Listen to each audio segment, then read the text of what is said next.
Ladies and gentlemen, good afternoon to all of you present here. On behalf of IIESL, it is my great pleasure to welcome all of you to this wonderful morning.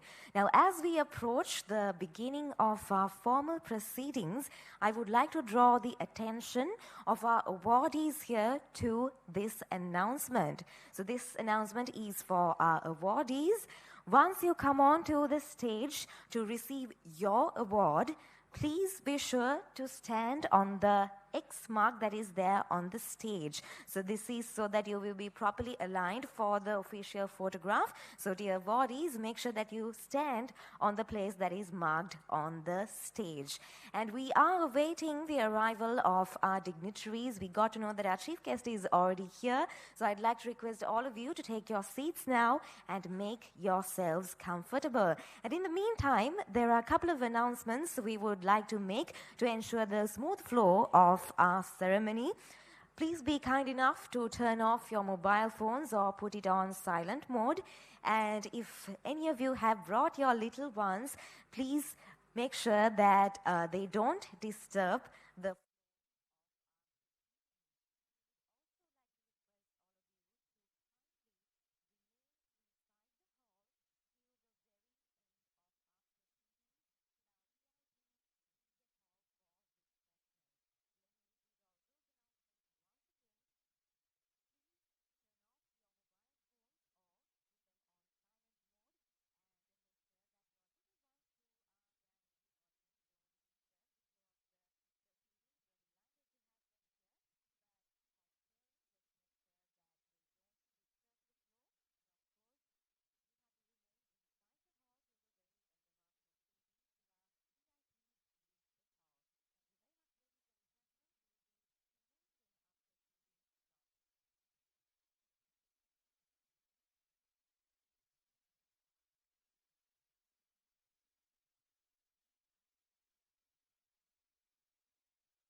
Puoi straparare? Stai straparare?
rise from your seats as we welcome them inside the hall.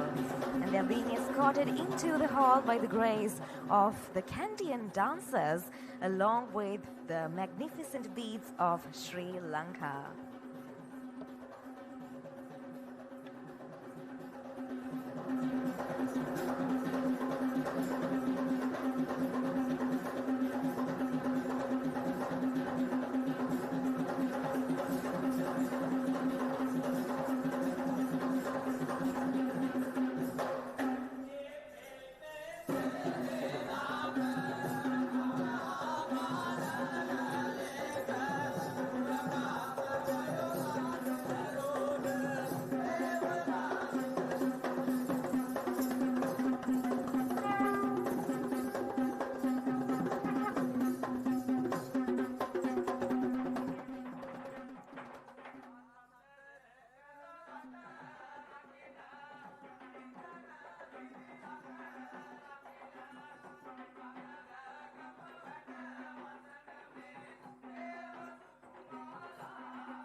Ladies and gentlemen, after that magnificent welcome of our distinguished guests, we will now proceed with the lighting of the traditional oil lamp, as is customary in this part of the world, that signifies an auspicious start for the event that follows. So I'd like to warmly invite the following dignitaries to please step forward and do the honors.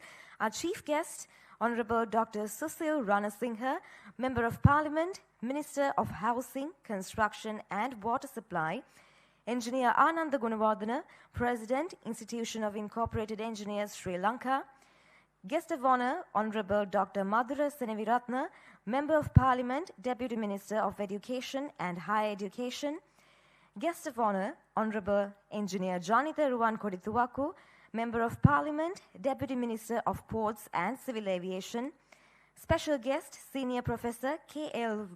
Vasantha Kumara, Vice Chairman, University Grants Commission; Special Guest, Engineer Dr. Tilak De Silva, Chairman, Engineering Council, Sri Lanka; Keynote Speaker, Senior Professor, Retired Engineer Dr. W.A. Wimalavira, Vice President, Institution of Incorporated Engineers, Sri Lanka; Engineer Dr. T.H.G. Gunasekara, Vice Patron, Institution of Incorporated Engineers, Sri Lanka; Engineer S.B. J.C.P. Sampath Bandara, Immediate Past President, Institution of Incorporated Engineers, Sri Lanka; Engineer Sanjeeva Nonis, President-elect, Institution of Incorporated Engineers, Sri Lanka; Engineer Susantha Jayasinghe, Director Principal, Institute of Engineering Technology; Engineer Gwani R. Jailath, Immediate Past President, Institution of Engineers, Sri Lanka; Dr. D.R. Nalin Jayasuriya, Chair, the Institution of Engineering and Technology, UK, Sri Lanka Chapter; Engineer Upali Ratnayaka, Chairman, Paper Corporation; Professor Chandana Jailath, Chairman, Construction Industry Development Authority; Engineer Professor G.L. Dharmasiri Vikramasinghe, Chairman, Tertiary and Vocational Education Commission; and Engineer Mrs. D.C.R. Botheju, Managing Director, Oceanica Group. So, ladies and gentlemen, please remain standing as our dignitaries light the oil lamp.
Ladies and gentlemen, please remain standing for the national anthem of Sri Lanka and as our dignitaries proceed to their respective seats in the audience.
Thank you. Please be seated.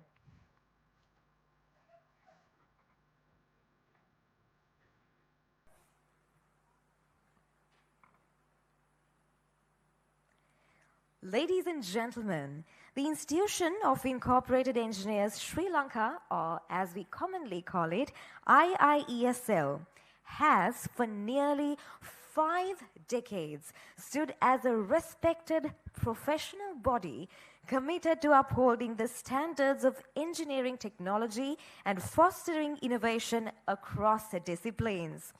Founded in 1977 as the All Ceylon Engineering Diplomates Association, it promoted engineering technology, safeguarding the professional interests of diplomates. In 1992, it became the Institute of Engineering Diplomates Sri Lanka by an Act of Parliament, and in 2000, it was renamed IIESL. Through engagement with academia, government bodies, and international institutions, IIESL continues to strengthen the profile of the incorporated engineer both locally and globally, ensuring its members are equipped to meet the demands of a rapidly evolving technological landscape. So ladies and gentlemen, now we are going to take a closer look at the journey, the achievements, and the mission of IIESL. So I'd like to request all of you to please direct your attention to the screen as we take a look. Incorporated engineers are the internationally recognized category of engineers in the field of engineering technology who effectively manage construction operation maintenance and project management functions by implementing appropriate technology. Institution of Incorporated Engineers Sri Lanka ISL was established in 1977 as All Ceylon Engineering Diplomates Association, which was the brainchild of a few engineering diplomates. This name was transformed to an Institute of Engineering Diplomates Sri Lanka IEDSL, and IEDSL was incorporated by an Act of Parliament in the year 1992 and was open to all engineering diplomates of Sri Lanka in the year 2000, keeping with the international standards of professional engineering societies of similar nature. IEDSL was renamed with the present status Institution of Incorporated Engineers Sri Lanka and was incorporated by Act No. 11 of 2000 of Parliament. It has grown to have one branch in Sri Lanka and two overseas branches, namely ISL Central Province Branch, ISL UAE Branch, and IISL Qatar Branch. IISL is the professional body of incorporated engineers with the mandate to develop professionalism among the members and thereby to uplift the professional status of its members. IISL is one of the two professional bodies in engineering which represent an Engineering Council Sri Lanka. A pinnacle of achievements in the professional sphere is its position at the newly established Engineering Council Sri Lanka ECSL with the statutory powers to authorize members for the registration at ECSL. Beyond the professional activities, IISL have been active in multifaceted actions, inclusive of continuing professional development programs, organizing the annual Premier Industrial Exhibition, INCO Technical Session and annual sessions, social event for networking, and many more. We are to cherish our dream of IISL headquarters building project is started and it's halfway through. Similarly, we strive to bring in the contemporary nomenclature to the base academic qualification by renaming diploma as degree. During the past 45 years, the institution has gained rapid progress, and this success has been due to the teamwork, commitment, sacrifice, and hard work of all past presidents, council members, the general membership, and the well-wishers. Incorporated engineers are the international.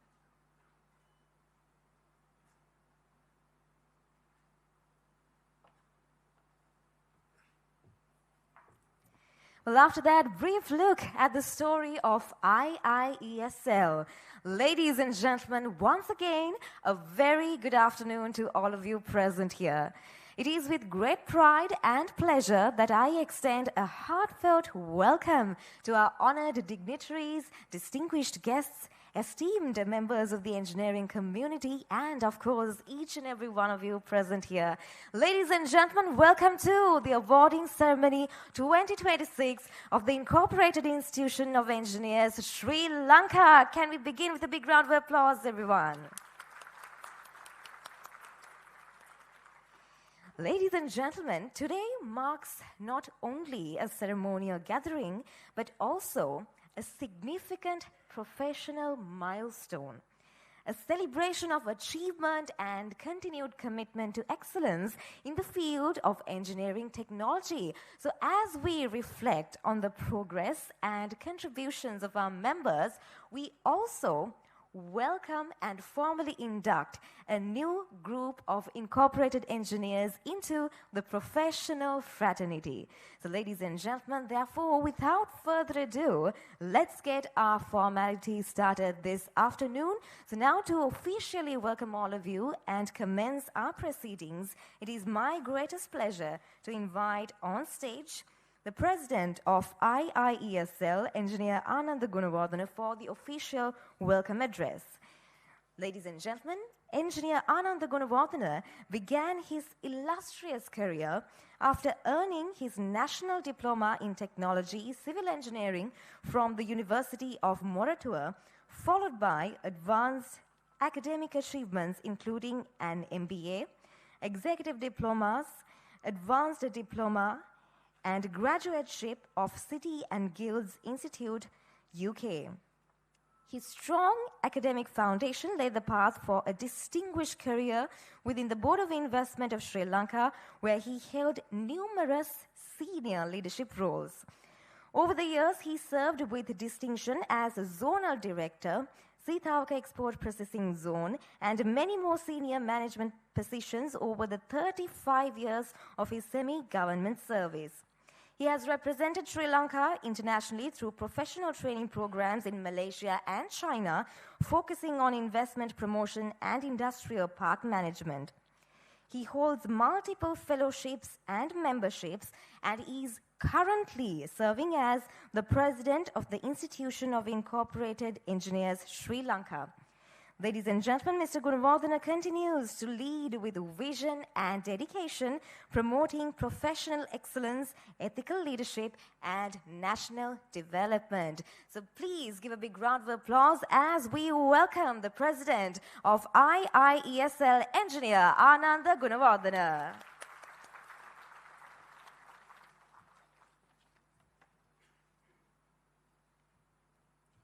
Thank you, MC, for your nice introduction.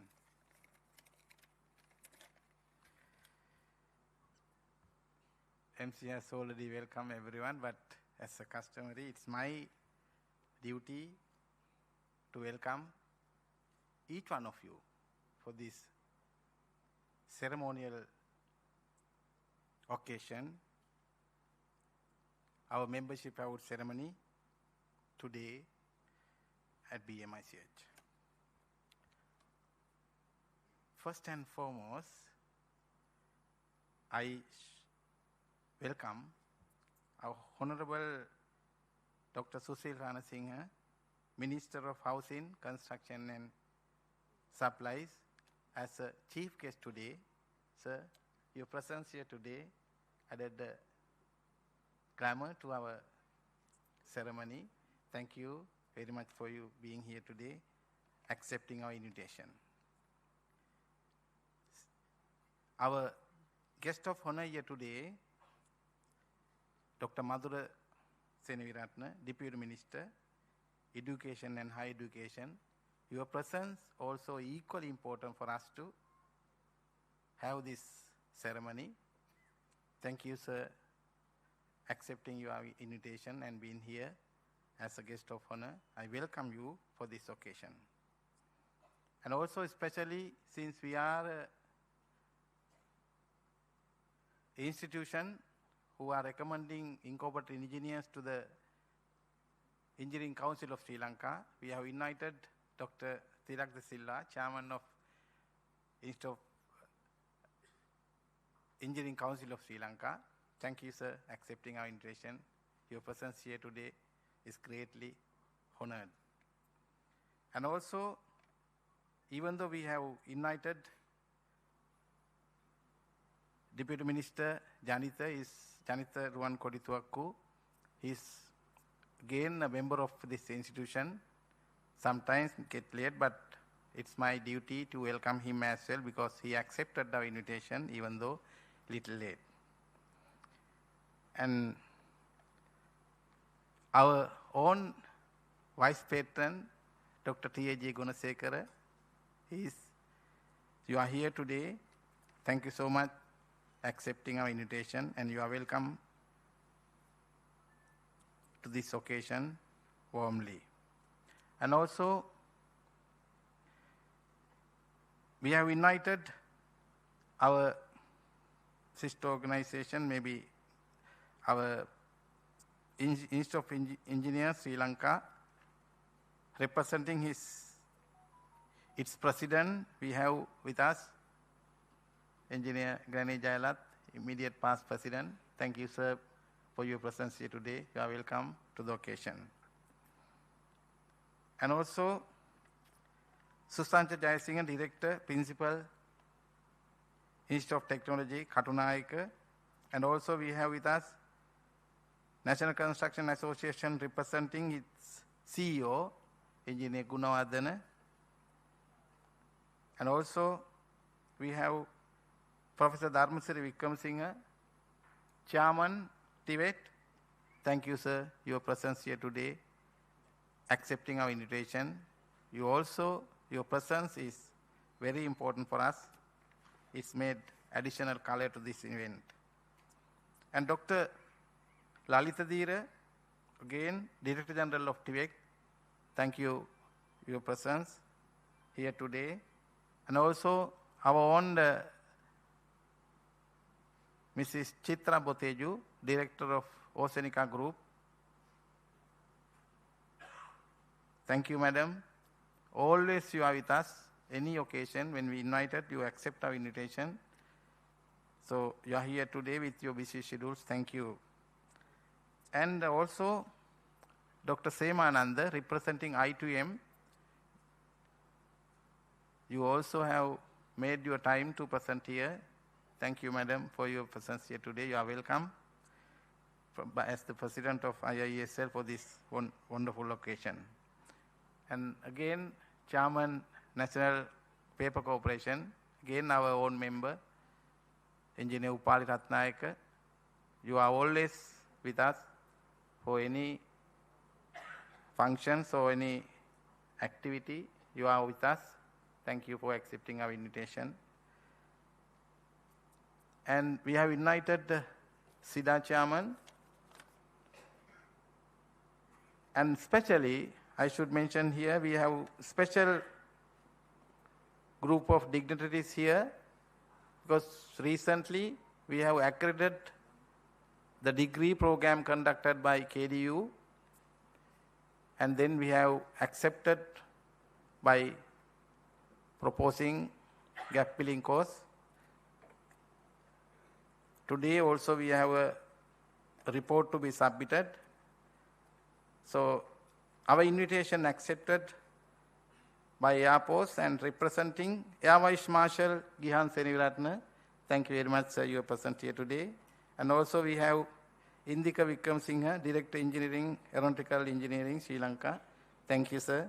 And also we have Wing Commander Taraka Pellala.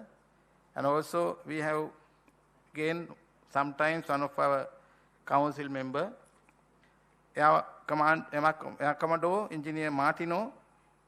He is the Director Engineering, General Engineering, Sri Lanka Air Force. Thank you, sir, your presence here today. I welcome from my bottom of my heart to this occasion, because you added more colors to this function. And then I should not forget about our past presidents. So we have united past president forum, representing past president forum. I can see many past presidents are here. So I welcome warmly all the past presidents who are representing here, and also Board of Trustees of IIESL. You are also needed. You are also always with us. Thank you very much for your presence here. And then especially the recipient. Without you, there is no this nature of ceremony. Awarding recipient, thank you for your presence here today. You are already welcome, but today, right now, I welcome everyone, each one of you, and also your family members, spouses, children. I welcome each one of you for this wonderful occasion. I am talking to the engineers, you are today will be awarded the membership of IIESL. Now you all know right now what is the role of the incorporated engineer. Even though we have not established RRC yet, we are in the process of establishing RRC. Our Dr. Tilak Silla is here. Society knows your role, your position, your contribution to the society. Especially our minister here today, sir, these engineers are playing major role in the society, especially construction and all the economic development work, our engineers are there. Their contribution is very much valuable to the government and society, to the, ultimately to the country. We give them the recognition, even though it is already recognized in the island by an act of parliament, but still we should recognize them. Now these graduates are not simply diplomats. Now they are selected to the universities by following the math stream in A-level. Because of the set score, they have selected to this diploma holder. There are members here who have selected to physical science, but still they would like to follow this diploma because they can be an engineer. Now, we are recognizing them today as incorporated engineer, because incorporated engineer will be certified, certification will be given by engineering council, but we are the body who are recommending them to the engineering council to recognize them as the incorporated engineers. Over the years, we are trying to rename these diplomas. Especially we have 3 institutions, Katunayaka Institute of Technology, and also Mattakuli HND and Diyagama Moratua I2M. So all these institutions, they are producing diploma holders, but we are proposing to the government to make their diploma program rename as a degree.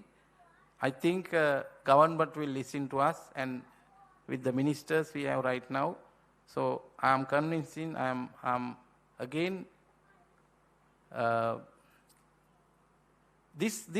course, these engineers are not culprit in the society, because now many people, they win their demands by doing many unlawful things. But we as engineers only request from the government, please listen to us, make this. I think you can get some idea from our keynote speech as well. So I'm very happy 2 ministers are here, especially relevant to the engineering field. Finally, once again, I welcome each one of you for this occasion as the president of IIESL. Thank you very much.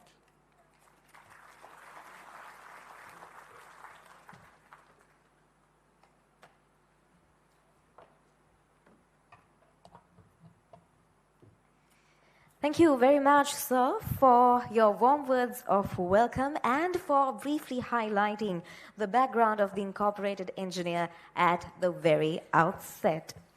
Well, ladies and gentlemen, coming up next is a much awaited item on the agenda, and it is now time for us to pay attention to our keynote speaker. And it is indeed an honor for me to introduce to you a distinguished gentleman whose leadership and dedication have greatly contributed to shaping the institution's path.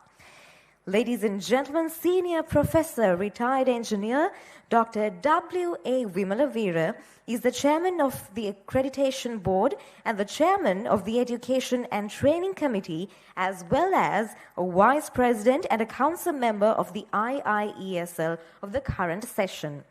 He is a retired senior professor who has served for 30 years in the higher education sector.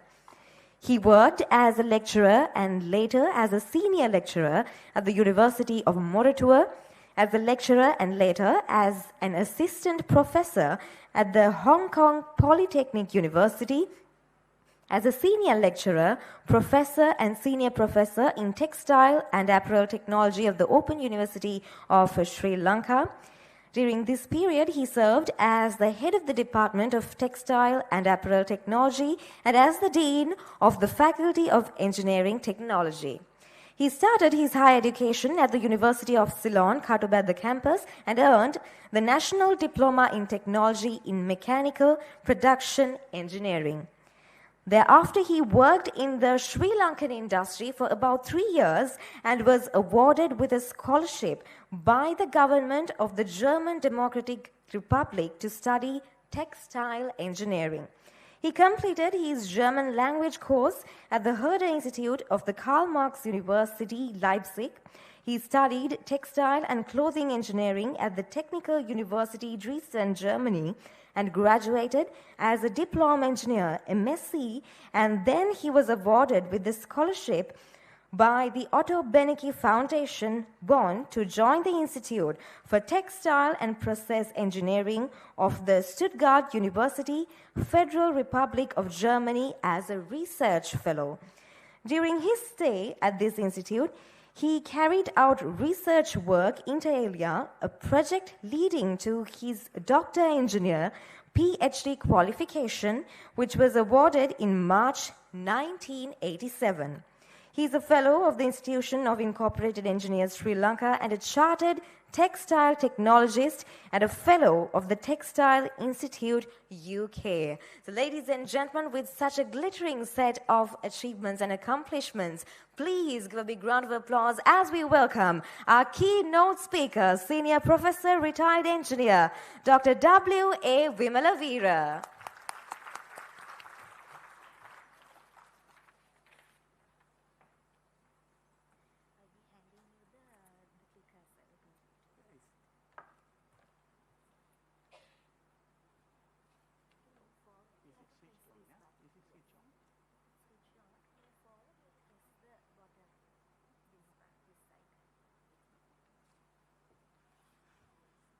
Thank you very much for your kind words. So, Chief Guest, Honorable Dr. Susil Ranasinghe, Member of your Parliament, Minister of Housing, Construction and Water Supply.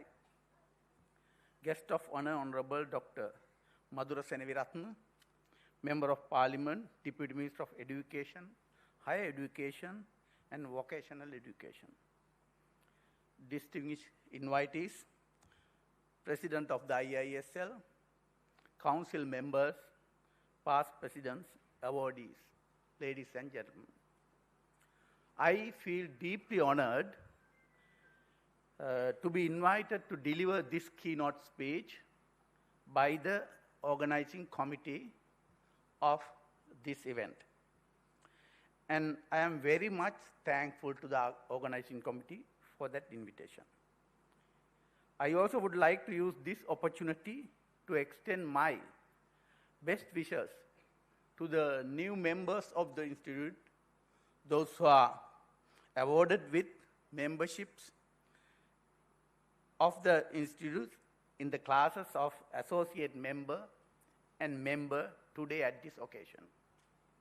I believe that this membership would open new prospects for your career advancement, and I request you to use this opportunity provided by the IIESL for your personal and professional development.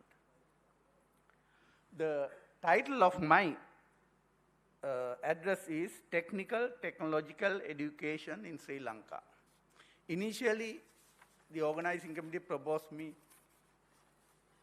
to talk about technical and engineering education, but later I thought it is better to add that part technological also, because I think it is more important than other two for me.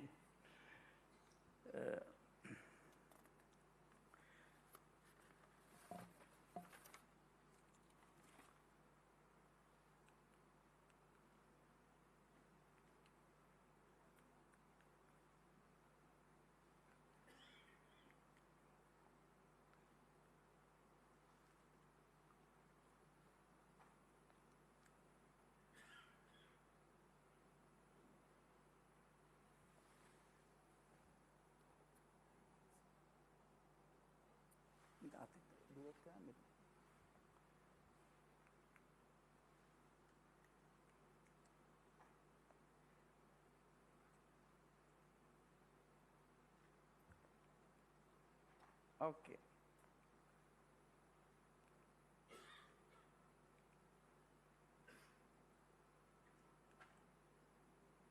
So, we know as Sri Lankan, we are boasting always as a country which has one of the highest literature rate in the world. We are leading in Asia. However, this fact, I have gone through some publications which say that UNESCO reports have identified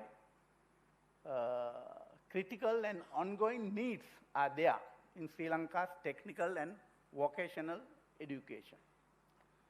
They also have mentioned that there is a need for alignment with Sustainable Development Goals 4.3, that is relevant skills for decent work, and then 4.3 equal access, 4.4 relevant skills for decent work, and 4.3 equal access.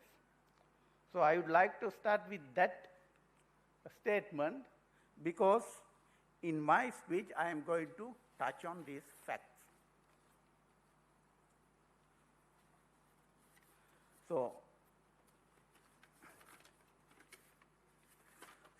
I think therefore it is very reasonable to talk about technical, technological and engineering education programs and make you aware of the systems available in this country. Further, I think it is also relevant to present you about how present training and education programs in technical as well as vocational education are directed towards occupations of different categories in technical field. So when we talk about these different categories of occupations, or very frequently we use the term practitioners, International Engineering Alliance has identified 3 categories of engineering practitioners. In the first column, they are engineering technician, engineering technologists, and professional engineers. So there are also 3 international accords with which the international recognition of these categories are established. Even though only very few countries are signatories to these accords, I think it will be the future of categorization of engineering professions. But when we look at the categorization in Sri Lanka, Engineering Council, Sri Lanka has 6 categories of engineering practitioners: engineering technicians, engineering diplomates, incorporated engineers, associate engineers, and chartered engineers. I have gone through different other publications and seen that throughout the world there are different categories, different levels of profession under engineering. So I thought it is better to talk about these 4 categories I have listed in the last column: craftsmen, engineering technicians, engineering technologists, and engineers in my presentation. when we talk about this first category, craftsmen, they are produced by vocational education and training focusing practical hands-on skills for immediate job entry. So outcome of such education is job readiness for entry-level positions through short-term certificates. So such persons should be able to reach higher levels, highly skilled craftsmen and technicians through development of competencies and further education. In the case of engineering technicians, they are produced by technical college education, focusing more specialized, detailed knowledge and skills for specific occupations. Outcome of such education is becoming a skilled technician or a specialist, often through shorter diploma programs. Through the development of competencies and further education, they should be able to become engineering technologists and incorporated engineers. Third category, engineering technologists. Engineering technologists are produced by universities, university colleges, until recently by polytechnics, focusing on having theoretical knowledge for applying existing engineering principles and designs to practical problems, implementing and maintenance of engineering projects. They were in the past usually produced by diplomas and higher diplomas. Nowadays, in most of the countries, they are converted to degrees, mainly to 3-year degrees. Further learning and development of relevant competencies will allow them to become engineers, incorporated engineers, and engineering managers. The fourth category are engineers. They should be produced by universities, focusing on having theoretical foundations in advanced mathematics and sciences, and competent in designing and developing new solutions and complex systems. So outcome of such education of 4 or more years of duration are honors bachelor's degrees, and in some countries, master's degrees. So development of competencies and further education should allow them to become senior engineering managers as well as chartered engineers. So these different categories of engineering professionals or practitioners are produced by different education systems. We talk about vocational education, technical education, tertiary, and higher education. So I am going to talk shortly about these 3 types of education. So vocational education and training, that helps someone to develop job-ready skills, undertake formal on-the-job training, and hone his or her ability to understand and solve real problems. Technical education focuses on more specialized, detailed knowledge and skills for specific occupations, and it often overlaps with vocational education and training. When we consider Sri Lankan vocational education and training system, we have a tertiary and vocational education commission as regulator, and also it is responsible for quality assurance of vocational and technical education through using National Vocational Qualification Framework, NVQF. So it aims to provide its services or education through Vocational Training Authority, Department of Technical Education and Training, National Apprentice and Industrial Training Authority, and many other private and public institutions. So education is provided by these institutions. Quality assurance as well as regulation is done by the Tertiary and Vocational Education Commission. It is the regulator. When we consider tertiary and higher education is also under the umbrella of tertiary education. Tertiary education is the education taking place after upper secondary level. It is post-secondary education. So under this umbrella, we have higher levels of technical or vocational education as well as higher education. So in higher education, we are having universities to offer bachelor's, master's, doctorate, so on. And technical or vocational education, also we have degrees in vocational studies.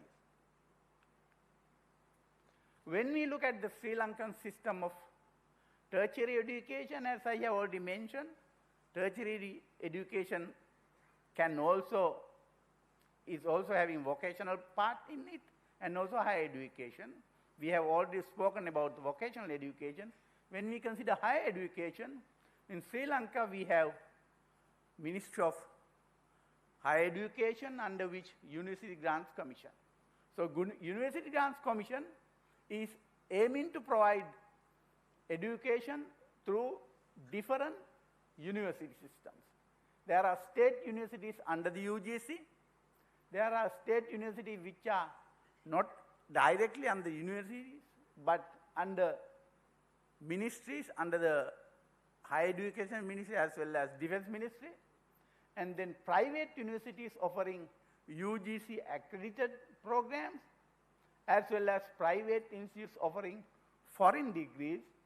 They have, these degrees are only recognized or accepted by the Ministry of Higher Education.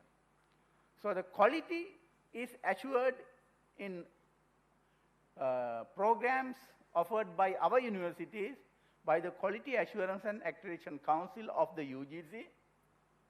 So they are using Sri Lanka qualification framework in order to identify the levels of different qualifications for what job categories, what degrees are offered.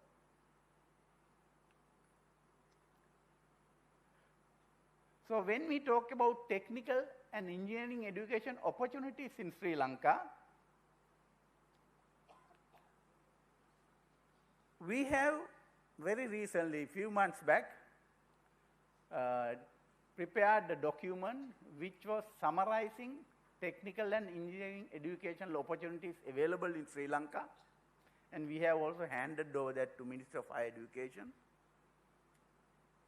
So in that document, we have identified 5 main categories of qualifications offered by different educational institutes.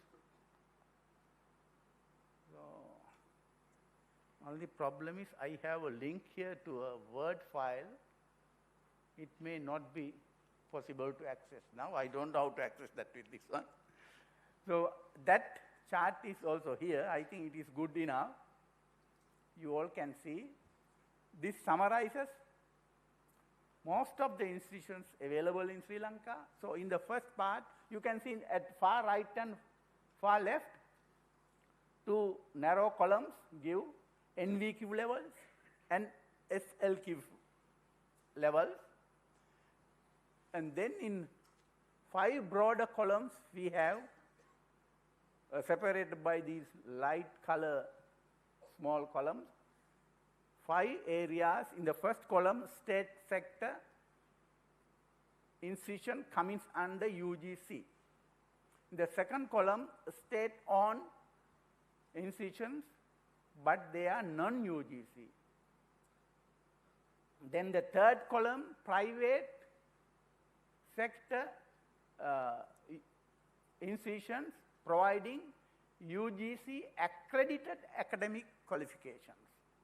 In the fourth column, private educational institutes which are offering qualifications which are accepted by the UGC. They are foreign qualifications from foreign universities. And in the last column, we have listed state-owned but non-UGC institutes offering vocational qualifications. So some of the institutes as well as qualifications we have put under different columns according to our feeling after looking at what they are doing. So we may be wrong sometimes. So we will look at these different categories in more detail. Qualifications awarded by different entities. Category 1. Under category 1 also we see there are different types of qualifications. So universities are offering, government universities are offering Bachelor of Science of Engineering honors in different specializations. In the case of those qualifications, the qualification type is Bachelor's Honors. So according to Sri Lanka qualification framework, Bachelor's Honors should have 120 SLQF credits, usually a 4-year duration. So in the case of these degrees, we have found that they are having the so-called designator is Science of Engineering. Not engineering, but Science of Engineering, Bachelor of Science of Engineering. And the qualifiers can be civil, mechanical, electrical, so on, different specialization. Even those level 6 qualifications should have only 120 credits. Most of these qualifications in Sri Lankan universities, they are having above 150 credits. So entry qualification is always advanced level, physical science stream. So on top of that, they have to collect 150 credits to become an engineer under these universities by following these programs. When we consider another category F, now in this case Open University of Sri Lanka. The Open University of Sri Lanka is also offering Bachelor of Science honors in engineering, not of engineering, in engineering degree, which is also having similar amount of credits like other qualifications. But the designator is not Science of Engineering, but Science. It is Bachelor of Science. Then there are 2 qualifiers. One is engineering. Then under second qualified describes the specific field of specialization. So even though 120 credits should be there, they have more than 150 credits. Then the category C, technology faculties of some state universities award Bachelor of Engineering Technology honors. That is also honors degree. That means they are also bachelor's honors degrees. They should come under Sri Lanka qualification framework level 6. So according to framework, they should collect about 120 credits in 4 years. But we have found, of course, these new degrees, they are in new engineering technology departments of different faculties, sometimes coming under science faculties, sometimes under technology faculties. So they have around 120 credits. And designator is engineering technology, not engineering, not science of engineering, but engineering technology. Qualifier can be different depending on the specialization. They are registered for these courses after completing the advanced level in GCE advanced level in technology stream. When I consider other fourth category under this fourth type of qualification under this category 1, it is National Diploma in Technology, which is also having different specialization. It is offered by the ITUM, Institute of Technology, University of Moratuwa. Qualification is a diploma. Diplomas usually come under SLQF level 4. But when you go through the different documents issued by the ITUM, you will find that they mention it as a SLQF level 4 qualification. Diploma should be SLQF level 3 according to SLQF standard, but it is SLQF level 4. So as usual, diplomas don't have any designator. So it has 2 qualifiers. One is technology. That means National Diploma in Technology. Then the qualifier comes in technology, definitely diploma in technology. Then the second qualifier comes in mechanical, civil, chemical, etc. in the specialization. That is not engineering, that is engineering technology. Mechanical engineering technology, civil engineering technology. So, what we have found also, even though they are called, it is named as a national diploma, even though it is level 4 qualification, it has, all the specializations have more than 90 credits, sometimes even 120, 112, 120 credits. So it is having credits, according to credits, after doing GC advanced level, in physical science stream, they are collecting that much of credit that is sufficient for a degree. Then the higher diploma in technology in different specialization, this is also offered by Open University. It is of course an interim exit from their degree. They can exit after second year. After collecting, at this moment, they have to collect about 74 SLQF credits. Earlier, they had to collect more than 90 credits. Then now it has been brought down. I have that feeling that IIESL is trying to match the number of credits of the qualification with that SLQF level so that it can be called a higher diploma. But earlier it was having more than 90 credits. So entrance is from GC Advanced Level Physical Science or Foundation Program or Certificate in Education or something like that of the IIESL. When we consider category 2 institutions, they are institutions offering qualifications accredited by UGC, or Austrian University and KDU. They have bachelor's honors in engineering in different specialization. That is very similar to the title is, or name is very similar to Open University title. Therefore, the designator is again science. Qualifier, first qualifier is engineering, second qualifier is the specialization. We have found also, even though it should have only 120 credits, usually you will find in different specialization, mostly more than 150 credits are there in these degrees. When we go to category B,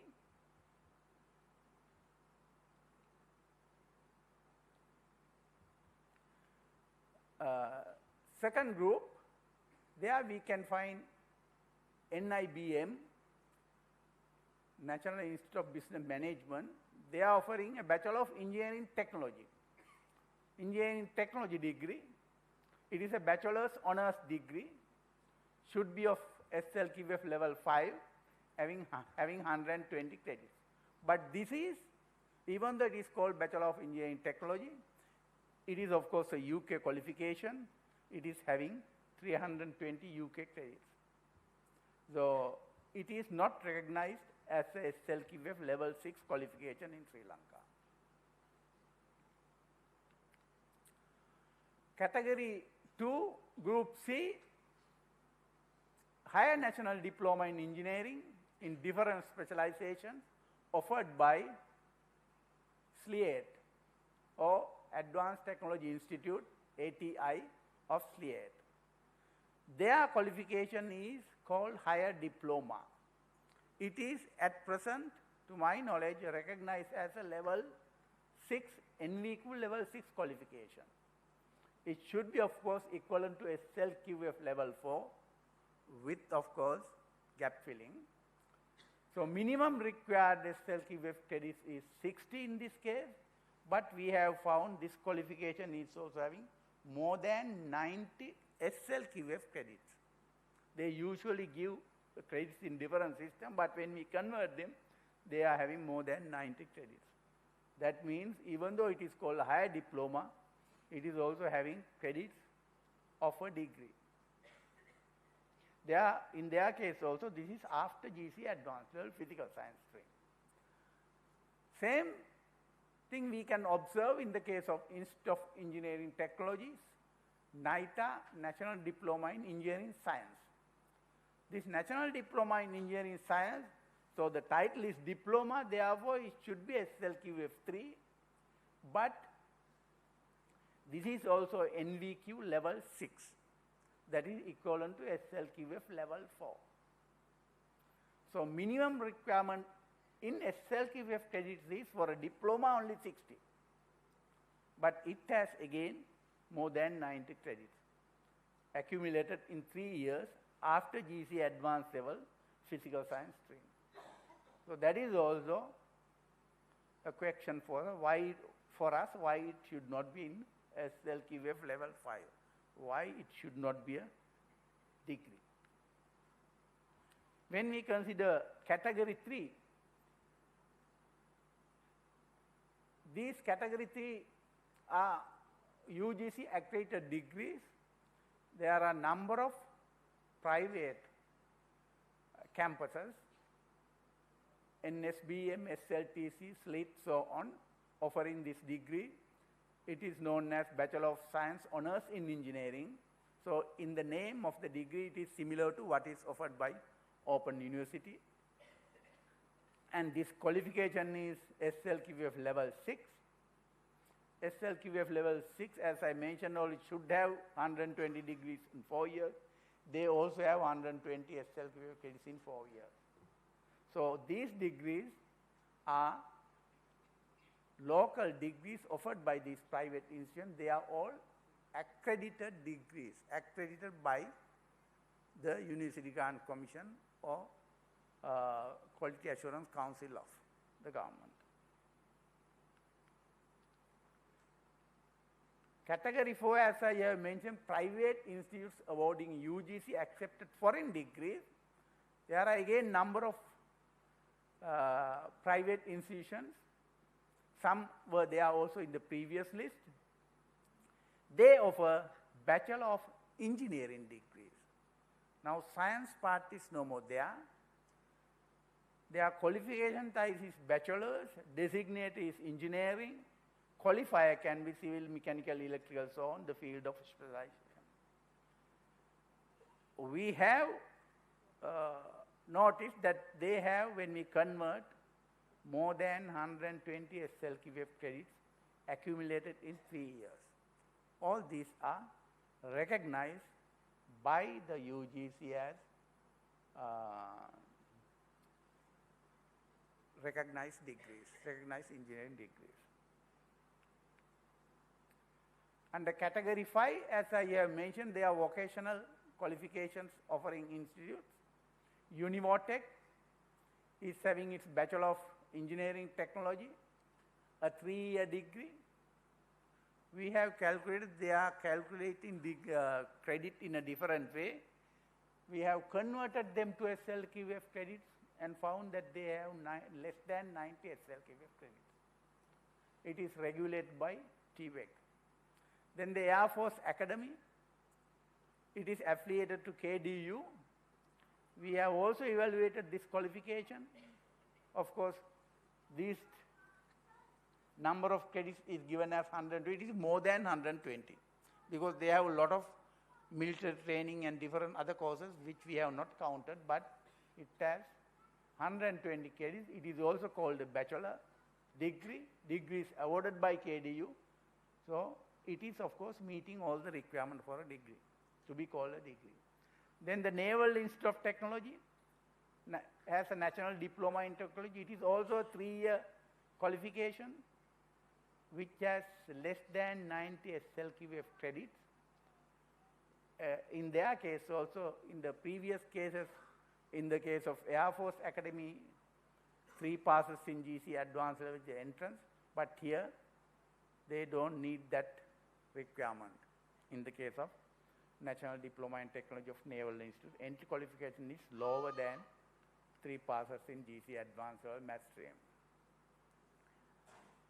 So category 5, other 2 institutes, what I am showing here, Institute of Irrigation Training, Galgamua, which has a diploma in irrigation engineering, which is already recognized as a NVQ6 diploma, but we have evaluated that it is also 3 years after GC advanced level, and they have at present less than 90 SLQF credits. We have actually, after evaluation, requested them to improve the program so that they can have more than 90 SLQF credits. Then Kothmale Institute of Irrigation and Water Management, they have a higher diploma in irrigation technology, very similar to previous diploma, but the name, one is diploma, other one is higher diploma. That is also NVQ6, a 3-year diploma. It is also at present having less than 90 SLQF credits. We hope that they also may increase that in future. Then we have a large number of diploma awarding institutes under Ministry of Youth Affairs. These diplomas and higher diplomas in technology, 1 to 3 year duration. And then 9 colleges of technology and 31 technical colleges are there. They are offering diplomas of NVQ level 5 and 6. Minimum requirement is, of course, 60 SLQF credits or 120 SLQF credits. 30 SLQF and 60 SLQF. At present, they have, according to their system of credit calculation, 60 and 120. These institutes are regulated by TVEC. So, based on these data we have collected, we have made some observations. First one is the domain of vocational, technical and engineering education in Sri Lanka is relatively complex and irrationally structured. So, we think that it is due to arbitrary steps taken to solve immediate problems. So, actually there was no systematic approach. When one problem comes, we have given a solution to solve that, but that has created several other problems. And the non-availability of sufficient recognized local institutes providing education programs to satisfy the demands. And as a result of that, emerging of private institutions without proper monitoring. Of course, Quality Assurance Commission of UGC has started its work at a later stage, but there are many institutes providing qualification without having any monitoring. Then we have also identified that following of study program in those private institutes are, of course, only a dream for majority of the people in this country. So they can't have access to that facility. There are 2 separate qualification frameworks. That is another observation, NVQ and SLQF. Of course, SLQF has incorporated NVQ levels to that framework, even though we have found that they are not based on same fundamental. For instance, credit definition, notional hour definitions are not similar.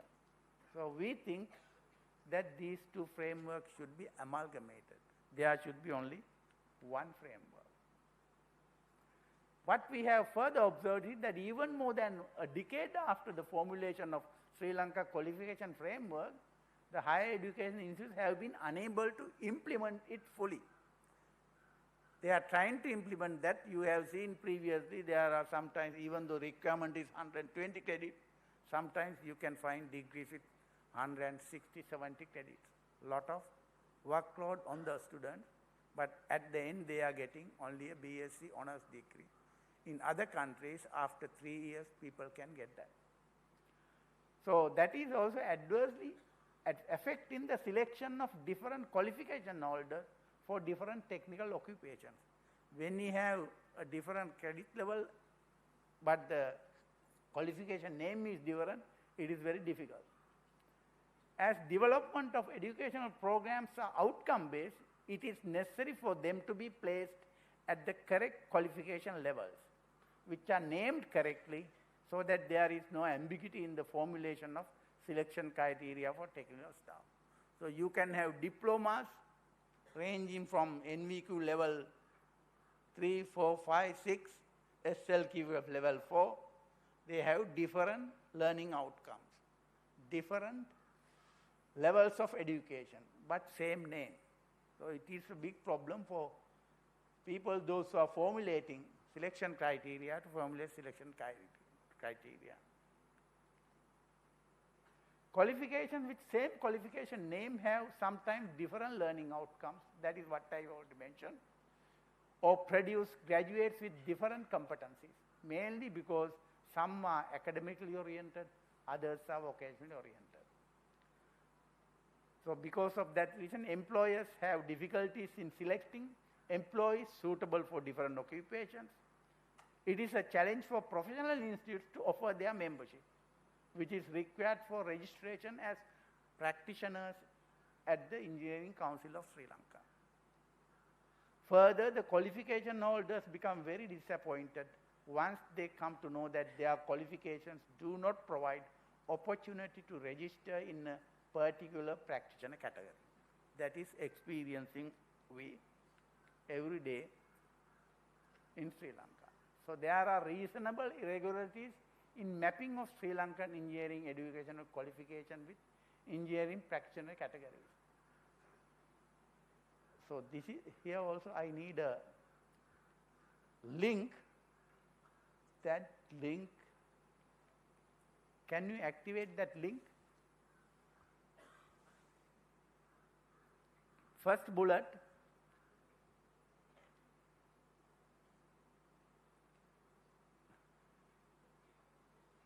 एक click करा ना,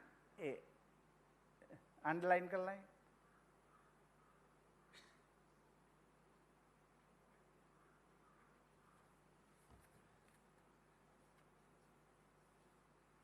I know the problem. Now we can't resolve it because you don't have that file. It is in my file there. It's okay. Actually, there I have a diagram in which I wanted to show you how education qualification, so these different SLQF levels are linked with our qualification practitioner categories of IIESL, and thereafter, before that, how we can get membership. For instance, I can give you one example. NVQ 4 diploma holders can straight away go to Engineering Council and become an engineering practitioner in the category of engineering technicians. But SLQF 5 and 6, they can't register at IIESL, and therefore they can't also become registered at the ECSL, because IIESL is not accepting SLQF level 5 and 6. That problem is there. Then even in the case of not SLQF, NVQ level 5 and 6, vocational qualification level 5 and 6, they can't register at the Engineering Council, even though NVQ level 4 people can go straight away. 5 and 6 are not accepted diploma by IIESL, so they can't register at IIESL and they don't become registered at ECSL. That problem is there. Then NVQ 7 degree of Unimotech, to my knowledge, it was for a particular time recognized by IESL, but now the new batches are not getting that registration. Because of that, they also can't go to Engineering Council and register there. And then there are a lot of engineering technology graduates. I think some of the degrees from some universities are already recognized by the IESL. Even though recognized, they will become engineering technologist category. Membership category is engineering technologist. To my knowledge, there is no link between engineering technologist and the ECL registration. So these problems are there that I have mapped in a table. I can't access it there. Then finally, what I have observed also in comparison with UK qualifications framework, we have noticed that there is an absence of 3-year engineering degrees. We can map all these different levels of UK one with Sri Lankan qualification framework, but in the case of 3-year engineering degrees, we don't have 3-year engineering degrees. There are 3-year degrees, SLQF5. In Sri Lanka, we don't have 3-year engineering degrees. But we have, as I have shown here, 3-year diplomas. 3-year diplomas having that much of credits, but they are called diploma, higher diploma, not a degree. So that problem we have identified, that also should be addressed.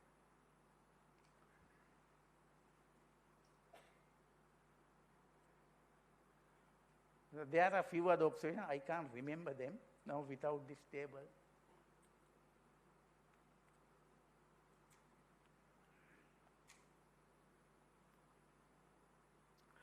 So I want to conclude my presentation. The global landscape of engineering, technology and technical education is rapidly evolving with the need for sustainable practical solutions. The sector is shifting from traditional, highly theoretical models towards outcome-based education, interdisciplinary learning and entrepreneurship. Engineering, technology and technical education landscape in Sri Lanka requires immediate attention of the authorities. In a time in which we discuss about educational reforms and changes in policies, we must pay a greater attention to the present disparities, because engineering, technology and technical education are fundamental drivers of economic growth and societal advancement. These education sectors serve as the backbone for sustainable development and industrial modernization. Correctly educated and trained professionals equipped with necessary skills to meet global demands, employed at appropriate positions, will improve the standards of our industry and foster research and innovations, as well as enhance global recognition of our professionals. So that is what I can conclude based on the study I have made over the last 1 or 2 weeks. Thank you very much for paying your attention.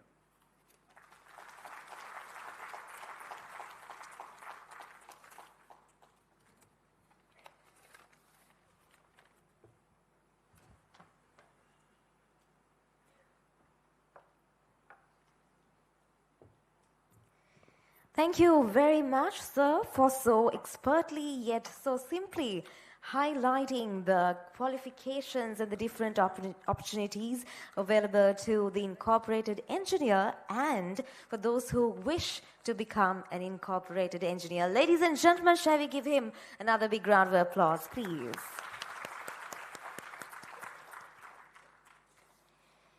Up next, ladies and gentlemen, we are deeply privileged that joining us here today is our chief guest, Honorable Dr. H.M. Susil Ranasinghe, Member of Parliament, Minister of Housing, Construction and Water Supply. His presence here is definitely a strong testament to the importance placed on the incorporated engineer in shaping Sri Lanka's future and driving growth and progress. Therefore, before I invite our esteemed speaker on stage, allow me to introduce to you our chief guest.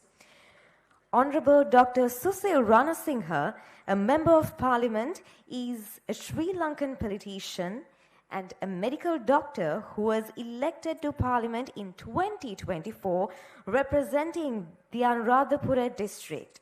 He completed his secondary education at Galin Bindunuwava Central College and subsequently earned a medical degree from the University of Sri Jayawardhanapura in 2004. Dr. Ranasinghe practiced medicine at various hospitals, including the Teaching Hospital Anuradhapura, Dambulla Base Hospital, Dambulla, and the prison hospital, Anuradhapura. He entered the political arena in 2024, focusing his campaign on health policy reform and community development. In November 2024, he was appointed as the Deputy Minister of Land and Education, and in October 2025, he ascended to the role of Minister of Housing, Construction and Water Supply. It is now my greatest pleasure to invite on stage Honorable Dr. Susil Ranasinghe to address this wonderful gathering. Therefore, ladies and gentlemen, please give a big round of applause and help me welcome him.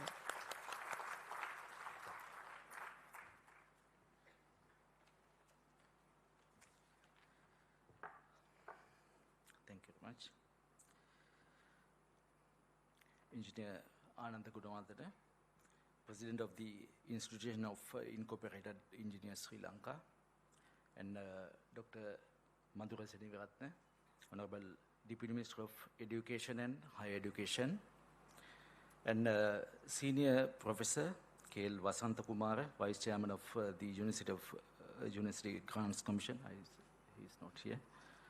Engineer Dr. Tilatri Silva, Chairman of the Engineering Council of Sri Lanka, distinguished special guests, council members, trustees, past presidents of the institution, new membership recipients, ladies and gentlemen. It's a pleasure and an honor to be present as the chief guest at the membership award ceremony today of the Institution of Incorporated Engineers of Sri Lanka, now being held for the 5th time in the history of this esteemed institution. At the outset, I extend my warm congratulations to the 300 new members who are being admitted today. This is a proud milestone in your professional journey. Membership in a recognized professional institution represents not only academic and technical competence, but also a commitment to professional ethics, responsibility, and lifelong learning. The membership you receive today formally recognizes you as a registered engineering practitioner under the Engineering Council of Sri Lanka. I'm confident that this recognition will strengthen your professional standing and open new opportunities for career advancement. The Institution of Incorporated Engineers, Sri Lanka, today represents over 12,000 members, serving across diverse engineering disciplines, both locally and internationally.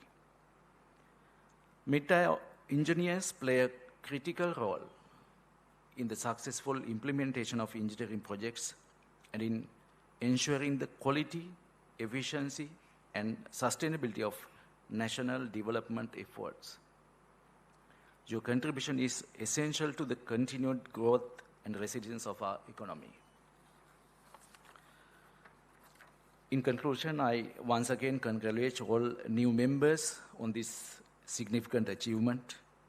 I commend the Institution of Incorporated Engineers Sri Lanka for its continued commitment to professional excellence and national development. I wish you all success in your future endeavors and trust that we'll continue to serve the union, the nation with dedication, integrity, and pride. Thank you. මේ වසවට සහභාගී වෙලා ඉන්න අපේ උසස් අධ්‍යාපන සහ උසස් අධ්‍යාපන නියෝජ්‍ය මන්ත්‍රී මధుර සෙනවිරත්න මහත්මයාගෙන් ඒ වගේම IIESL සභාපතිතුමා ඇතුළු සම්භාවිත අමුත්තන් විශේෂයෙන්ම අද මේ සමාජිකත්වයේ දරන්න මෙතෙන්ට සමාජිකත්ව ලැබෙන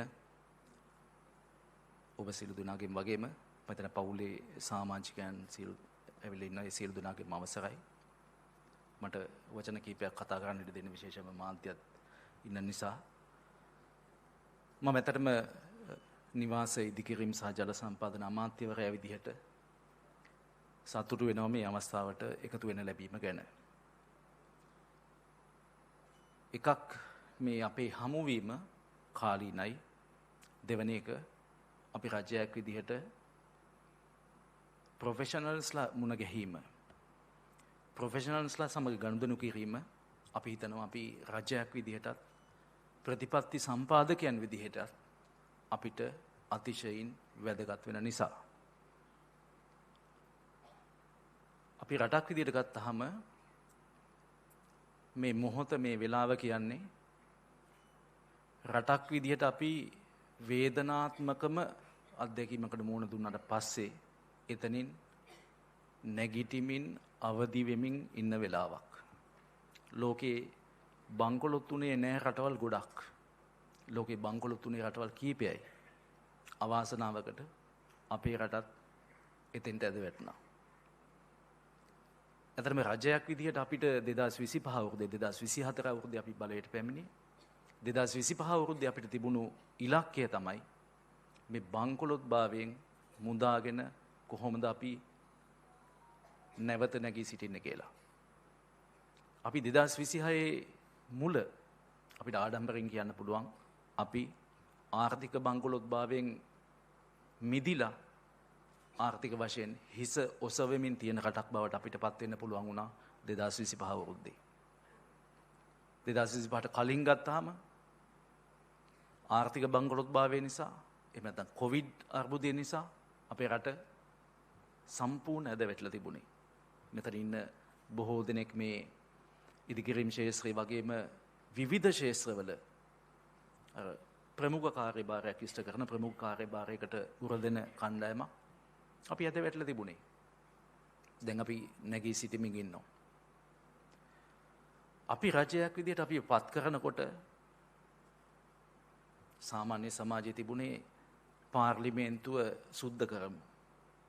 පාර්ලිමේන්තුවේ ශ්‍රම දානයක්.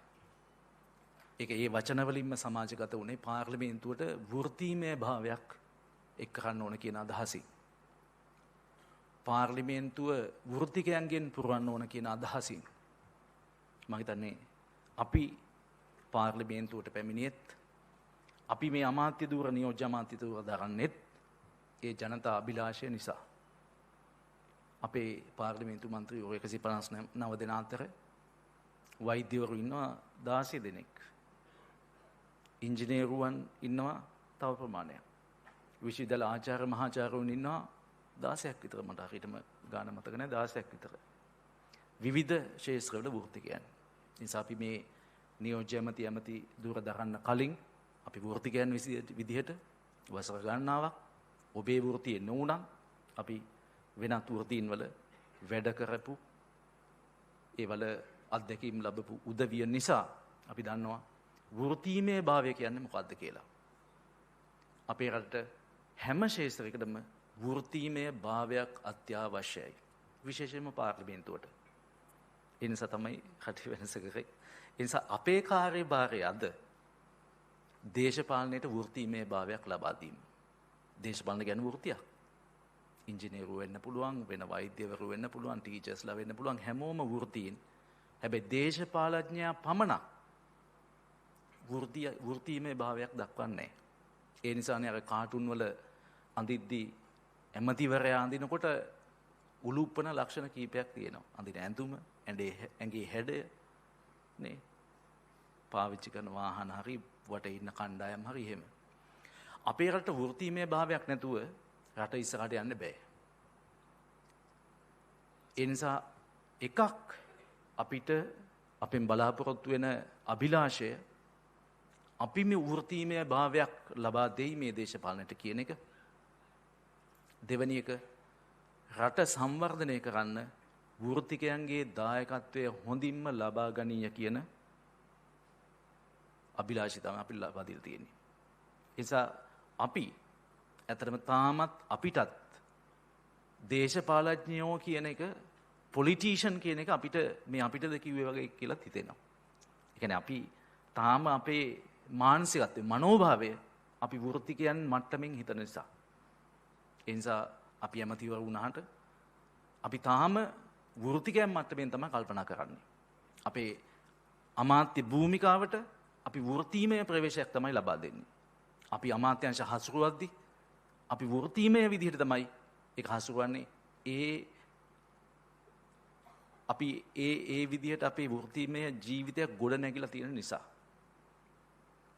ඒ නිසා ඔබ දිහා අපි බලන්නේ අපේ රටට අත්‍යවශ්‍ය වෘත්තිකය කණ්ඩායමක්, දැනුම, අත්දැකීම්, නවෝත්පාදන හැකියාවන්, දක්ෂතාවයන් සහිත පිරිසක් විදිහට.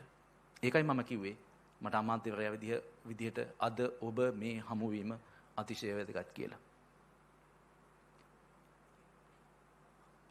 අපේ රට බංකොලොත් භාවයෙන් උඩට ගන්නකොට අපිට තිබුණු ප්‍රධානම ඉලක්කයක් තමයි අපේ රටේ මූල්‍ය විනය හදන එක.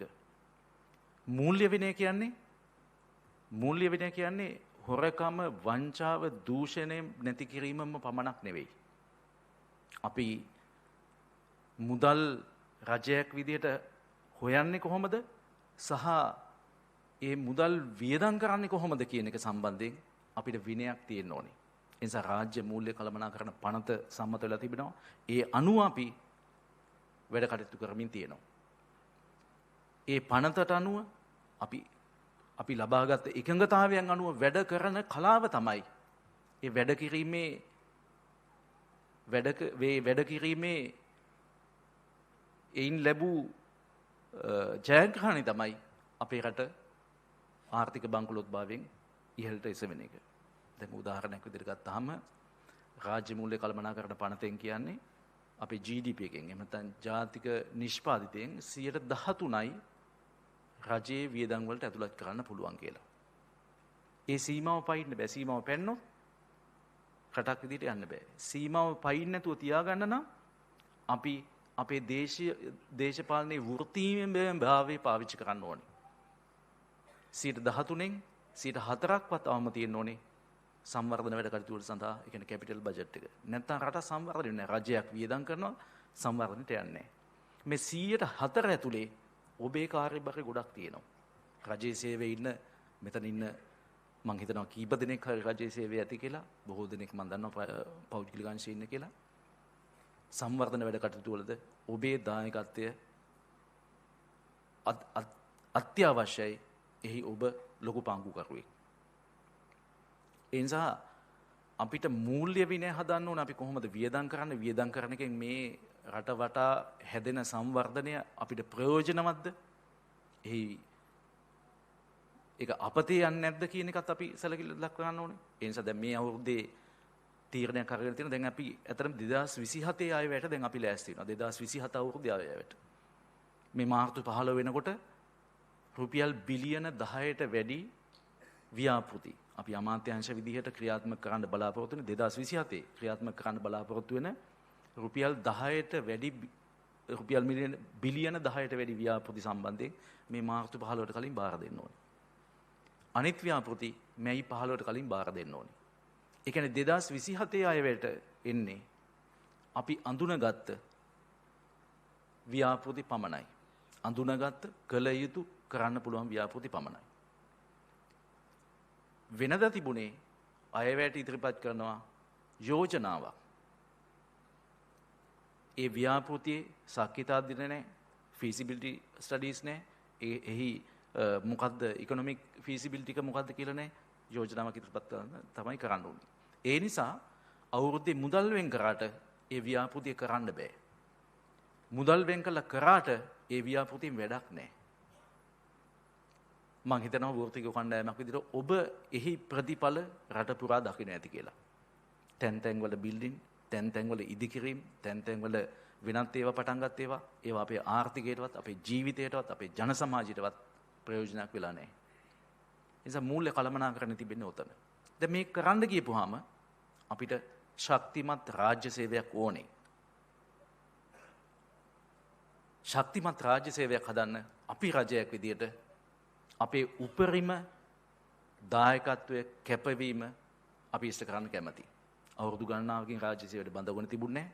අපි රජයක් විදියට මේ වෙනකොට 80000කට ආසන්න සංඛ්‍යාවක් බඳව ගන්න අනුමැතිය දීලා දැන් බඳව ගන්න කටයුතු කරමින් ඉන්නවා. එයි අපිට ඕනේ රජයේ සේවයකට ගන්න දක්ෂ, උගත්, නව අලුත් විදියට හිතන දක්ෂම කොටස් මේකට උරා ගන්න ඕනේ.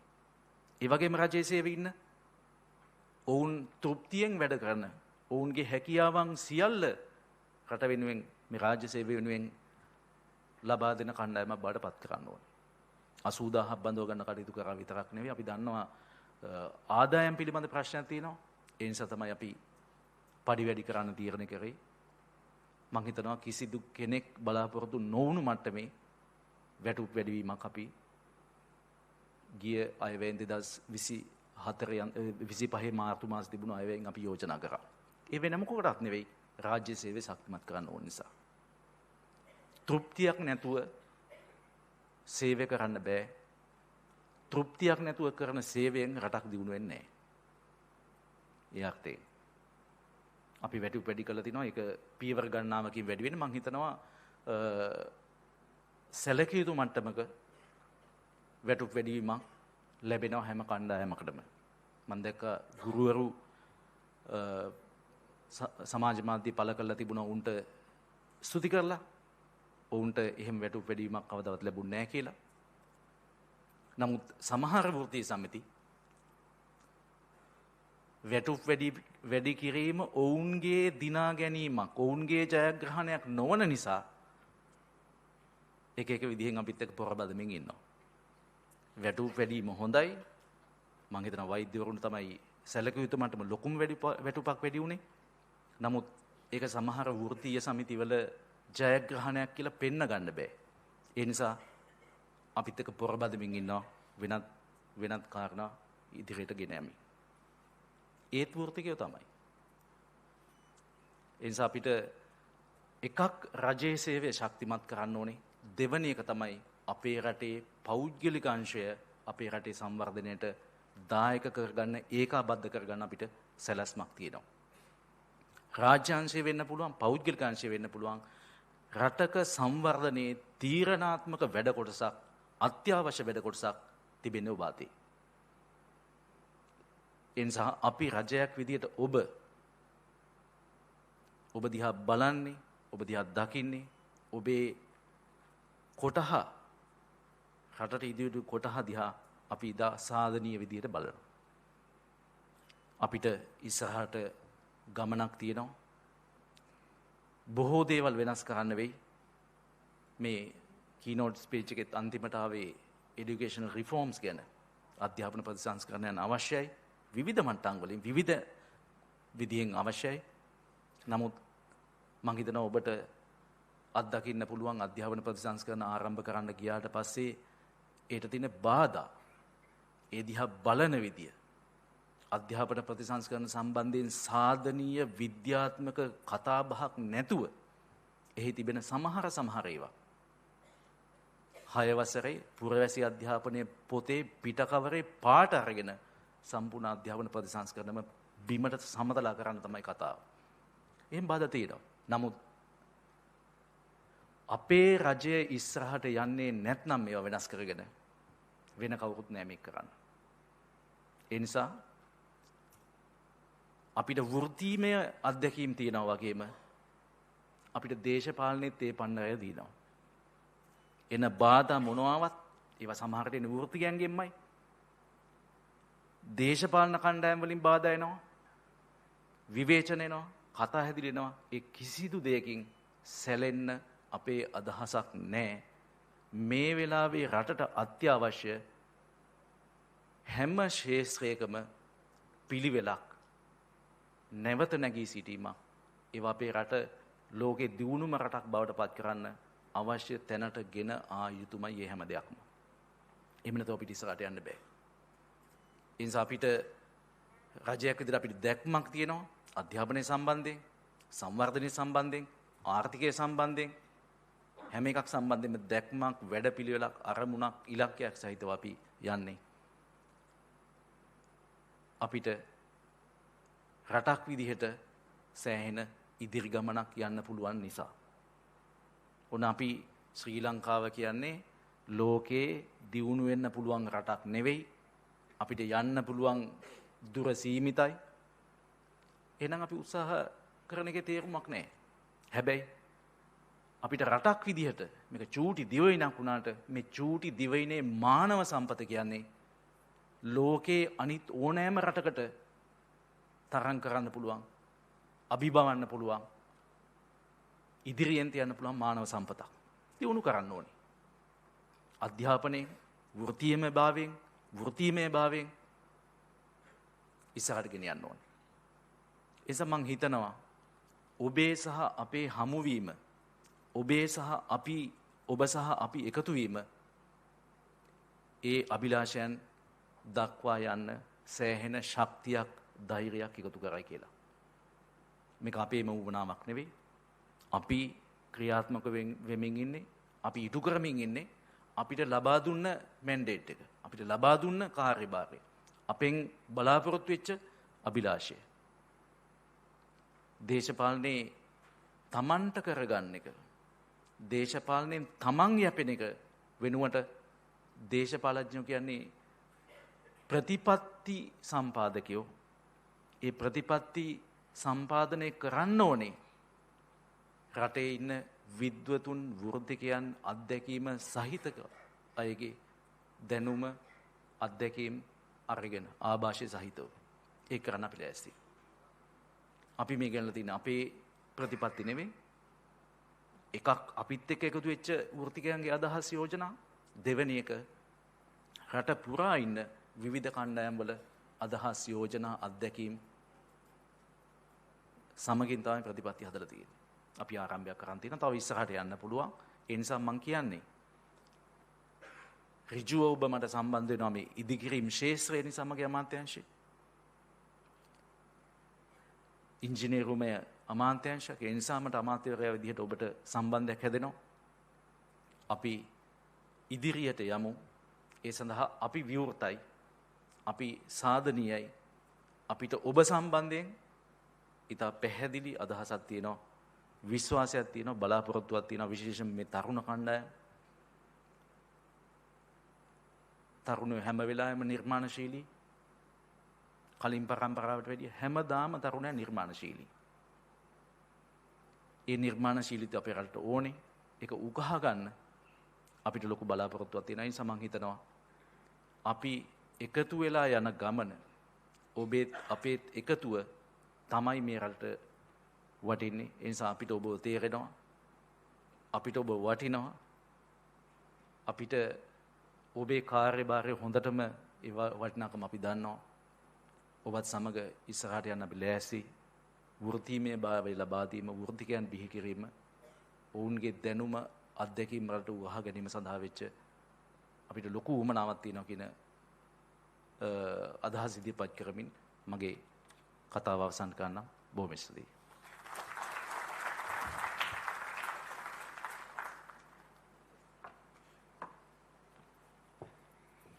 Thank you very much, Honorable Dr. Susil Ranasinghe, for sharing those valuable perspectives with us and for those heartfelt well wishes. Ladies and gentlemen, shall we give him another big round of applause? Thank you very much once again, sir. Well, up next, we have prepared for you a wonderful visual experience that will take you back to last year, highlighting the key events and milestones of IIESL. So let's take a look at the screen now.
Well, ladies and gentlemen, after that look at the year gone by, we have now arrived at the most significant segment of our event here today, and that is the presentation of membership certificates and special recognitions. So this marks the formal induction of a new group of professionals into the IIESL fraternity, and they have demonstrated the skill, the knowledge, experience and commitment required to join a globally recognized and respected body of incorporated engineers. So I know our awardees must be very excited to get their awards. Therefore, without further ado, I'd like to invite our presentation party to please join us on stage to do the honor of presenting the awards.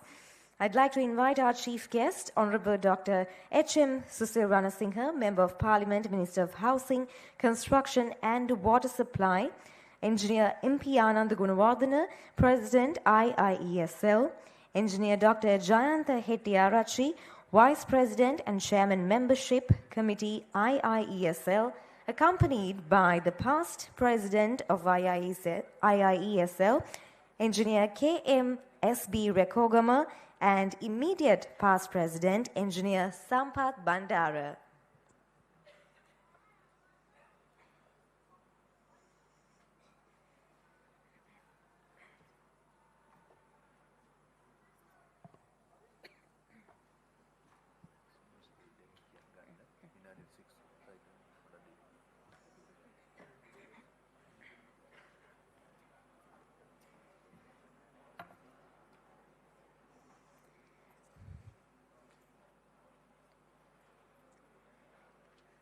New members of IIESL, Engineer K.N.D. Premasiri,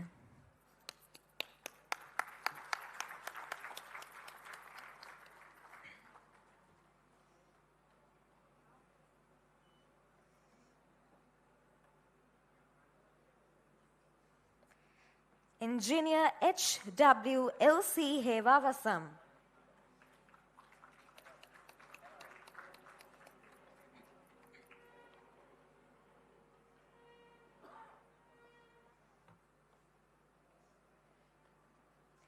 Engineer H.W.L.C. Hevavasam, Engineer Mrs. R.G.L.P. Hiroshima,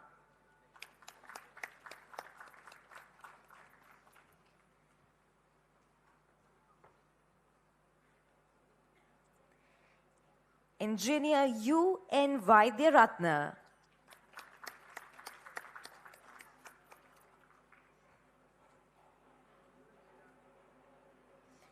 Engineer T.C. N. De Silva,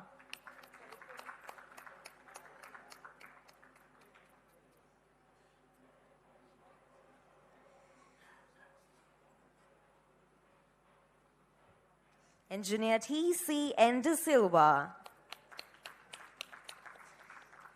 Engineer D.C.C. Kulavardhana,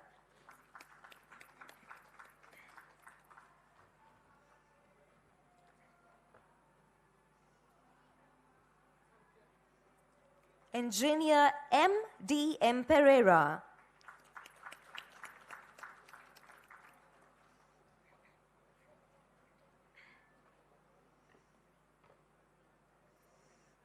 Engineer H.P.A.P. Patirana,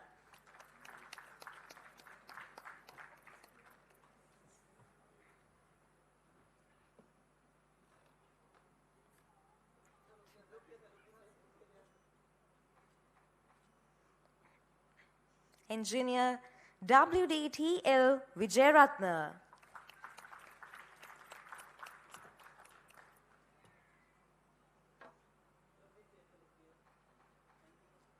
Engineer K.A.N.A. Mendes,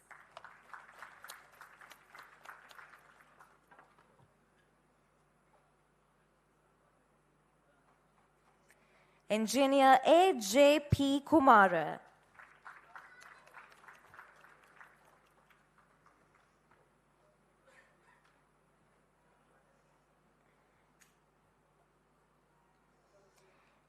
Engineer GMVAS Pereira.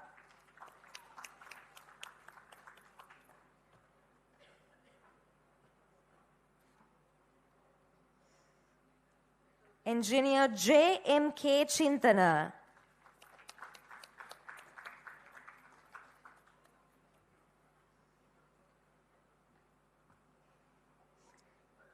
Engineer TK Majuanagamage.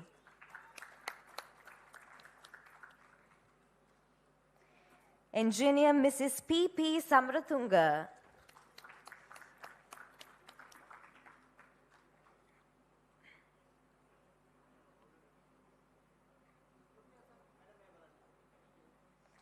Engineer DP Mutugala.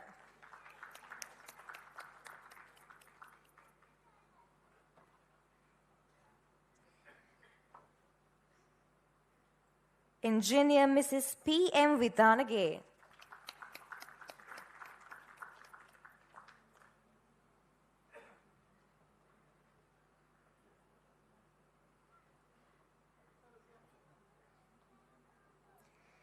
Engineer SHRS Hemachandra.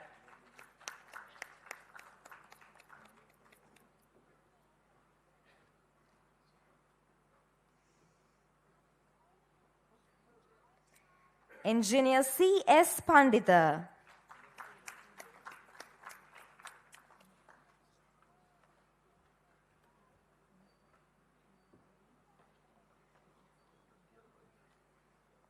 Engineer DM Ananda.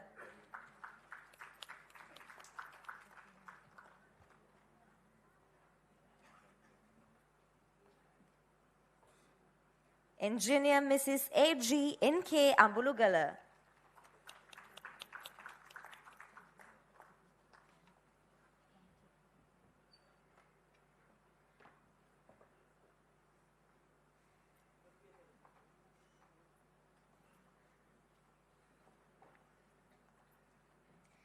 Engineer Mrs. AG NK Ambulugala.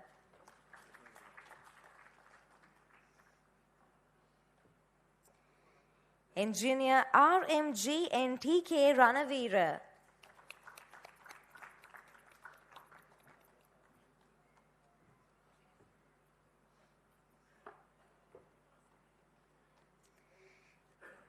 Engineer GDMP Kumara.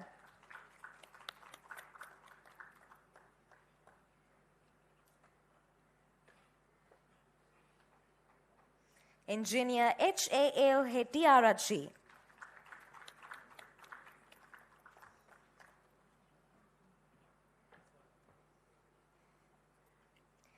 Engineer VACS Jagat Mitra.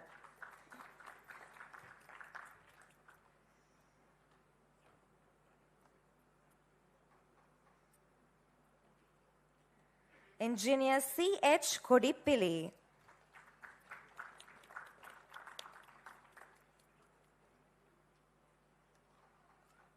Engineer WEP Fernando.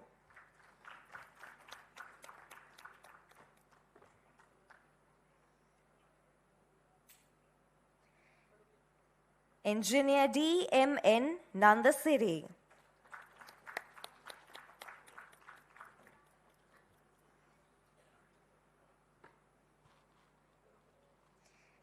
Engineer DMT Amarasingha.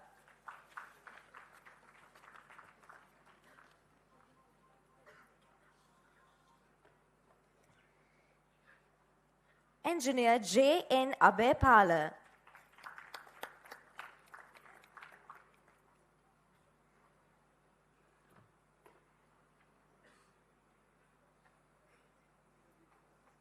Engineer W.W. Alapatha.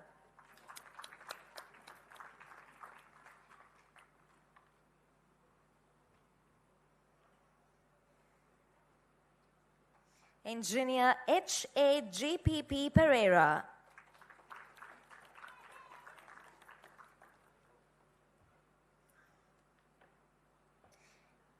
Engineer E.S. Suranga.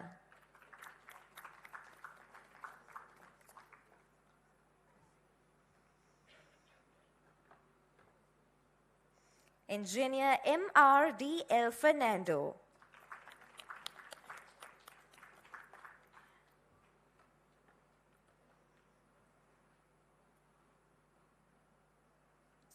Engineer W.M.D.A. Vaninayaka.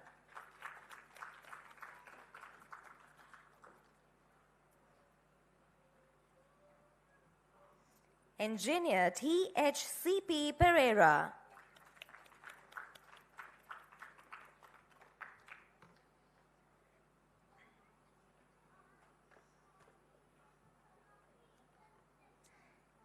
Engineer M.S.K. Fernando.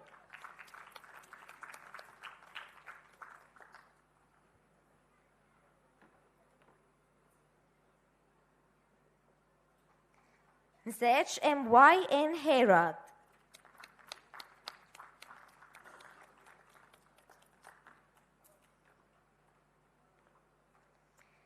Engineer M.G.N. Marudana.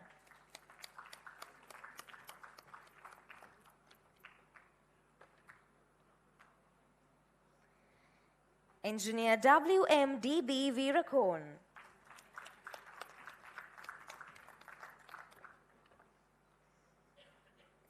Engineer K.J.S. De Silva.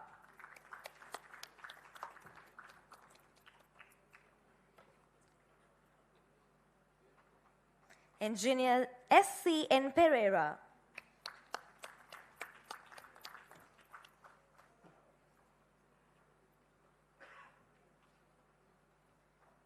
Engineer A.A. Salam.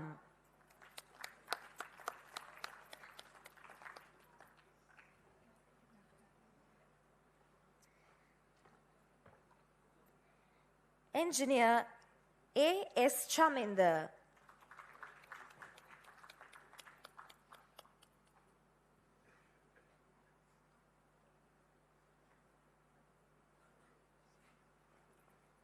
Engineer A.S. Saminder.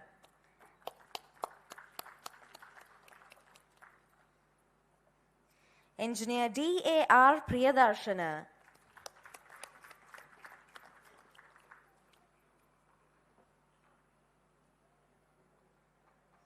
Engineer H.S.S. Fernando.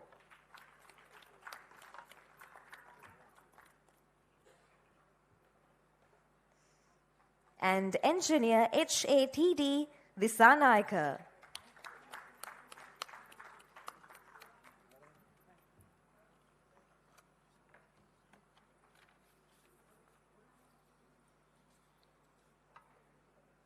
And ladies and gentlemen, we are done with this segment of presentations. And now we would like to say a big thank you to our chief guest. And we would like to present him with a token of appreciation.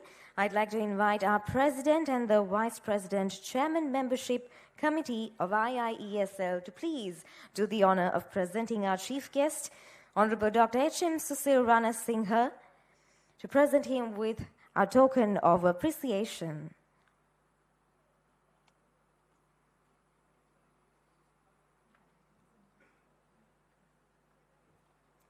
Thank you very much, Honorable Dr. H.M. Susil Rana Singha, for joining us here today, adding much value to this wonderful occasion.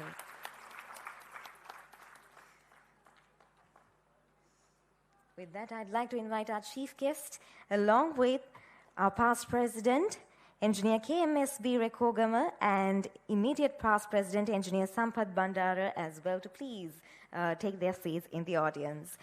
And as we move on to the next segment to do the honor of presenting the awards, I'd like to invite our guest of honor, Honorable Dr. Madhura Seneviratne, Member of Parliament, Deputy Minister of Education and Higher Education, to please join us on stage. And our President of IIESL and Vice President will be accompanied by the past presidents, Engineer B.K. Uluvisheva and Engineer J.A.T. Seneviratne.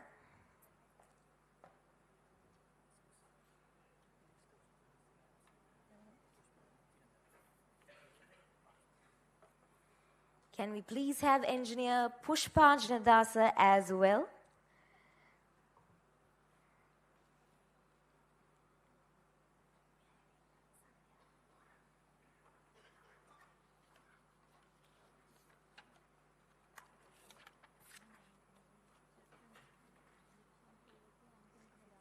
And we begin the next segment of award presentations.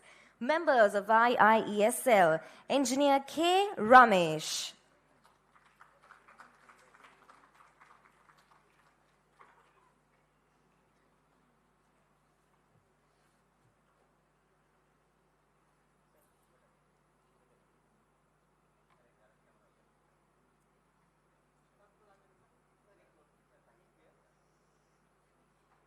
Engineer T. Vashikaran.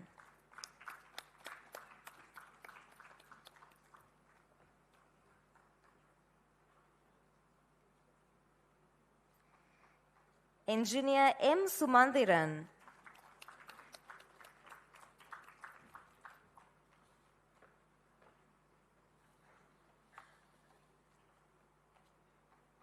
Engineer S.M.S. Premachandra.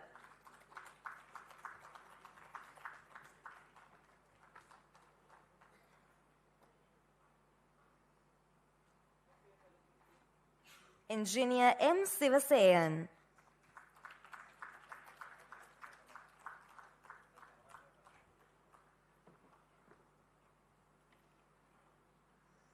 Engineer T. Jayakrishnan.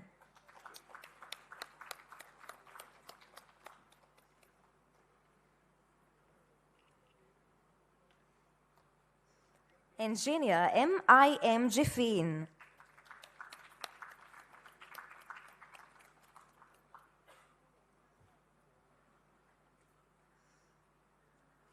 Engineer M.A.C. Chaturanga.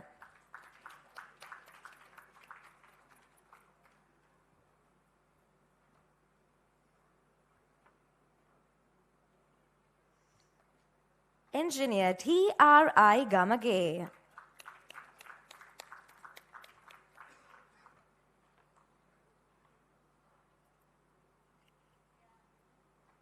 Engineer Mrs. D.N.P. Denuvarake.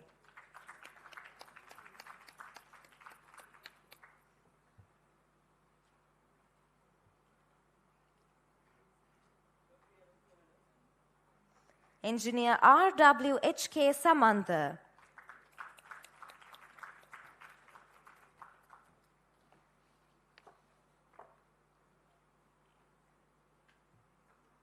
Engineer H.G.G. Prematilaka.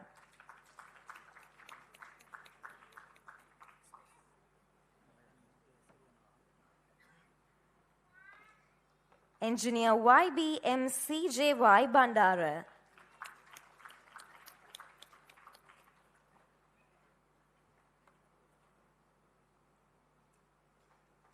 Engineer G.A.S. Sanjeeva.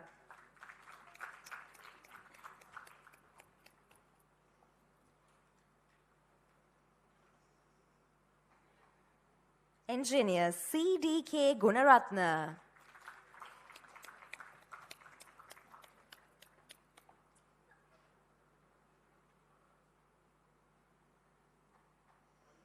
Engineer W.P.J.D. Veerasinghe.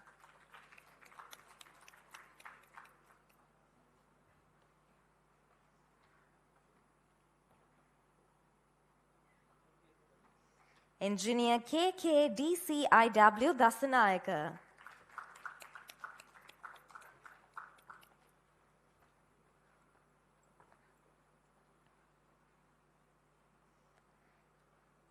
Engineer K.R.D.M. Ranasinghe.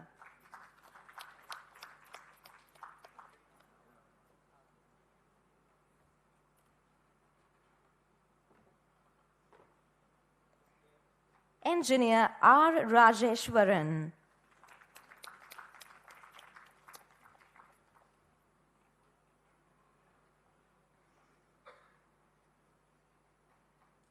Engineer U.K.D. Madhushankar.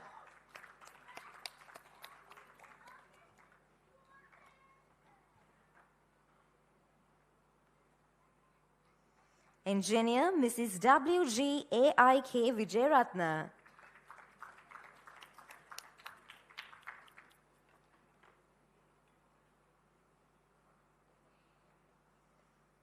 Engineer R.P.C. Samarasekara.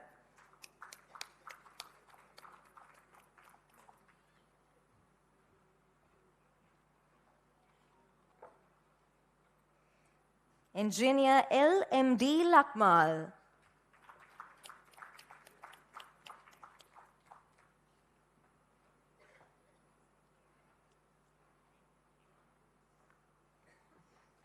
Engineer M.M.S.N.B. Ranavana.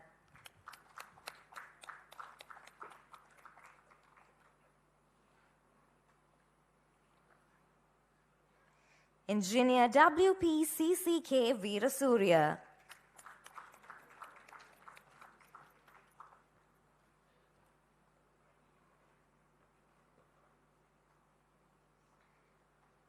Engineer W.T.M.L.C. Jayasingha.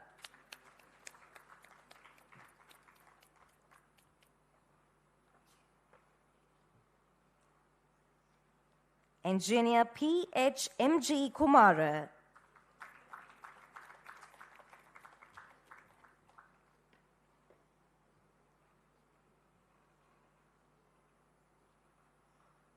Engineer L.H.S. Pereira.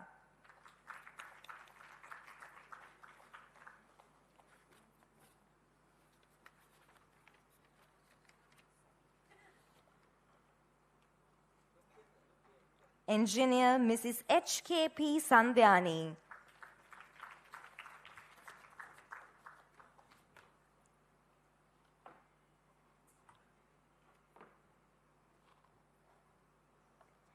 Engineer Mrs. W.A.S. Damayanti.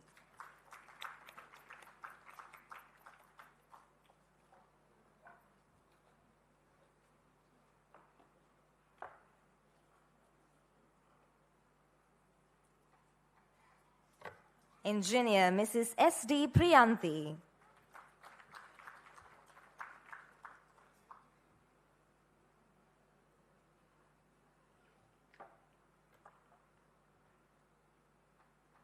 Engineer P.N. Kurukula Surya.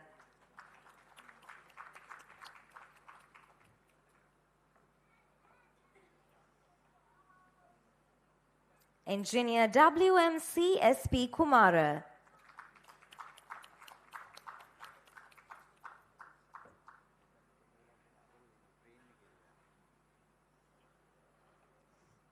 Engineer S.D. Bentara Arachi.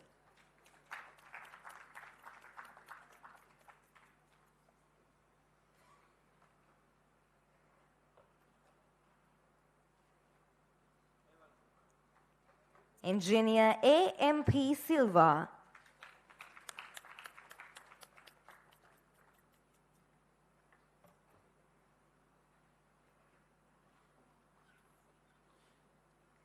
Engineer M.S. Vijay Singha.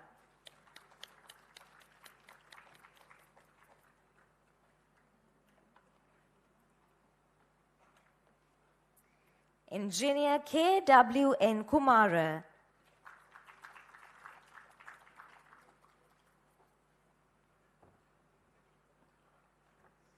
Engineer K.A.N.S. Kahandavela. Engineer A.S. Varusa Vitarana.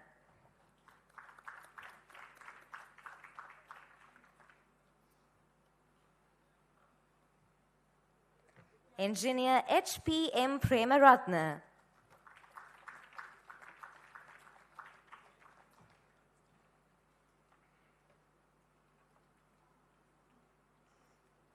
Engineer I. Ilam Peruma.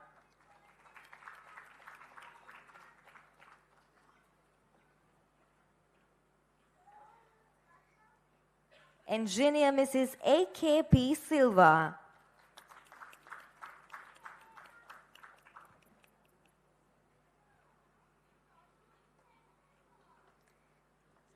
Engineer Mrs. G.G. I.K.A. Dhanapala.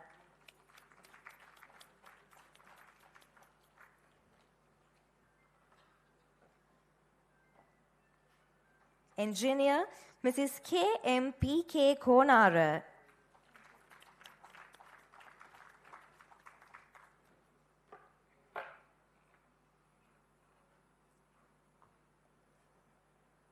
Engineer D.N. Kumaravadu.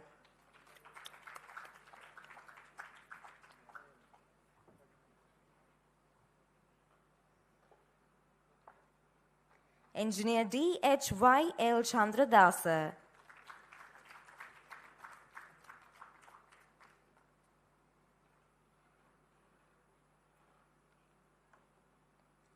Engineer Mrs. M.H.I.P. Mapa.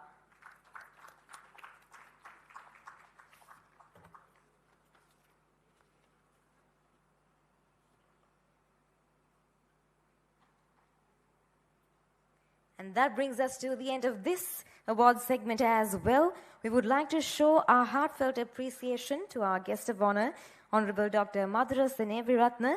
So I'd like to invite our chairman along with our president along with the chairman membership to present him with a token of appreciation. Thank you very much, sir, for taking time off your busy schedule to be here to show your support to IIESL and the members.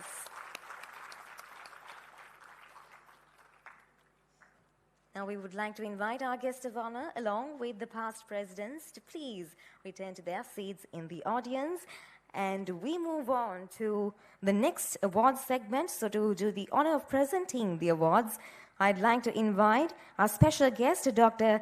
Tilak De Silva, Chairman of the Engineering Council of Sri Lanka, along with the past presidents of IIESL, Engineer W.A. Upali Gunawardena and Engineer K. Aryavansha.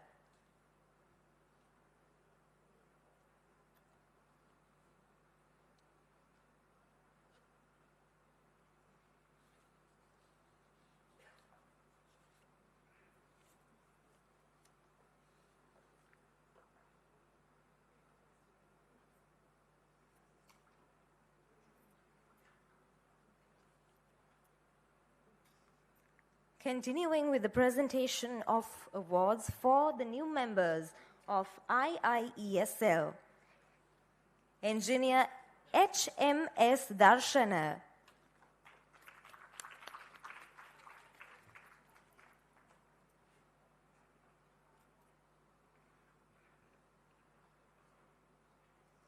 Engineer D.M.B.G.L.R. Bandara,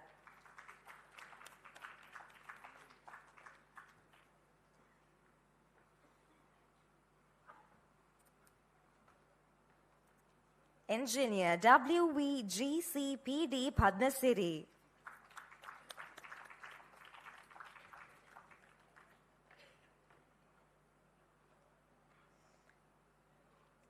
Engineer Mrs. I.E.L. Mendes,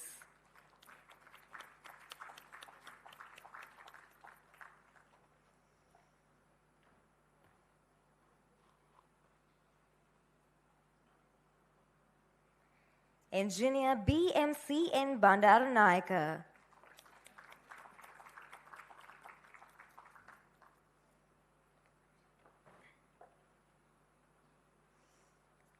Engineer K.K.D. Always,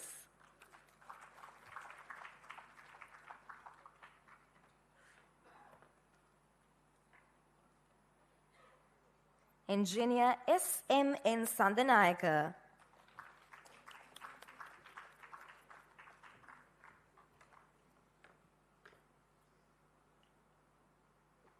Engineer T.K.C. Yasendra,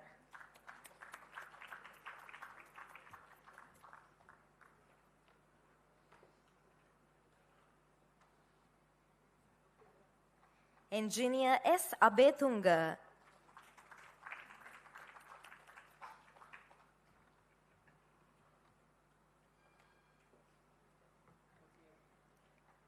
Engineer P.T. Edrivira,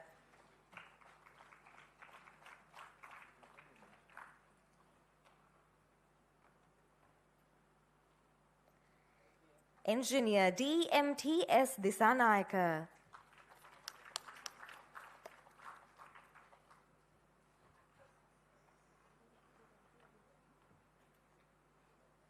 Engineer P.P.O. Vitigala,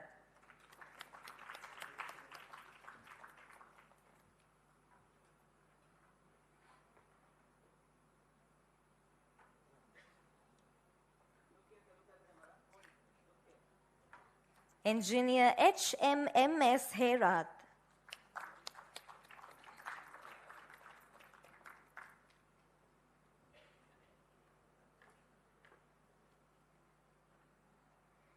Engineer E.D.P. Kumara.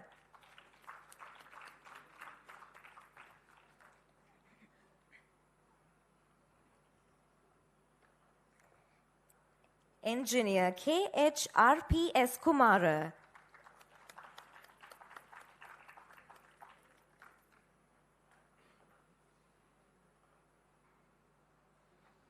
Engineer K.A.A.N. Pereira.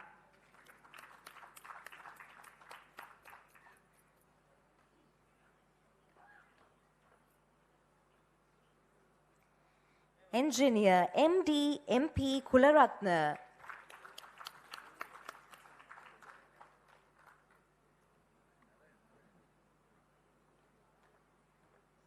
Engineer R.A.K. Ratnayaka.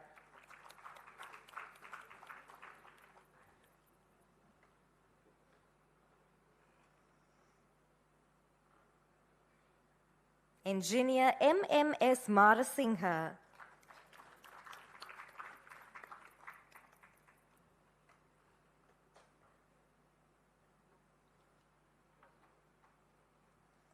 Engineer M.D.S. Krishantha.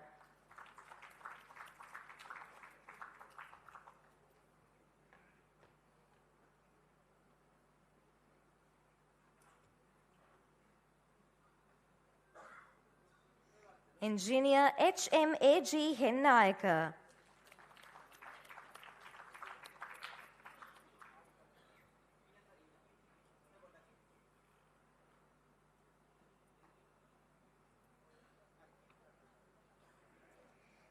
Engineer H.M.A.G. Hennayaka.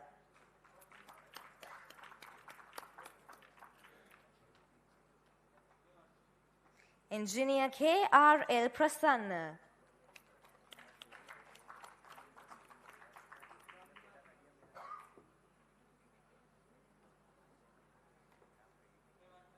Engineer M.P. Abhenayaka.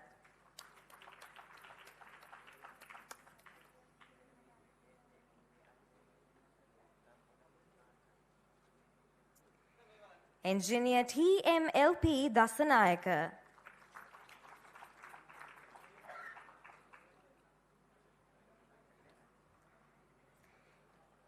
Engineer P.N. Padmasekara.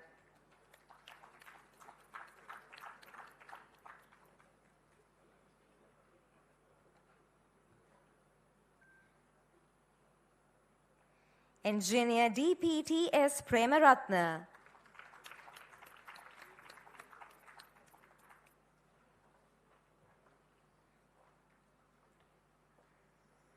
Engineer R.A.I. Udesiri.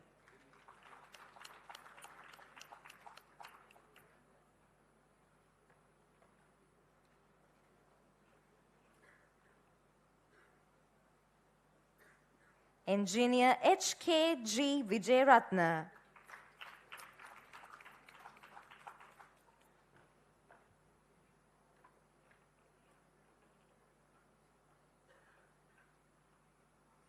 Engineer S.A.D.I. Chaminda.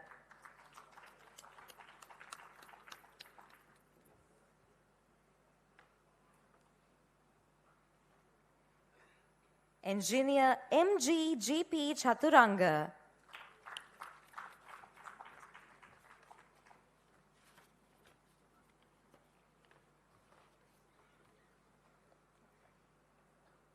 Engineer N.G.J.C. Veerasinghe.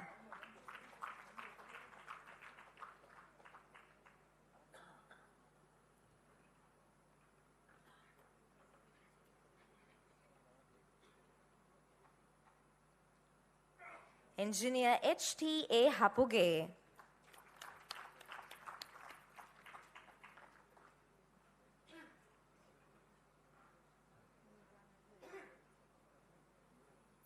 Engineer W.N.U. Fernando.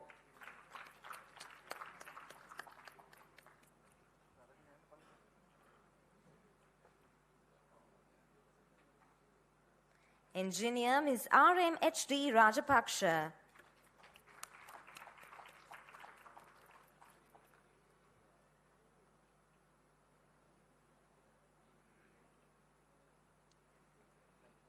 Engineer B. Bala Manoharan.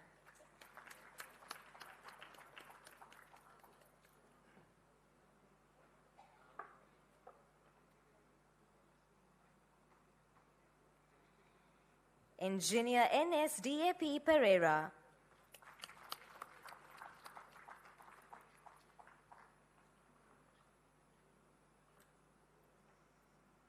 Engineer D.M.C.D.B. Disanayaka.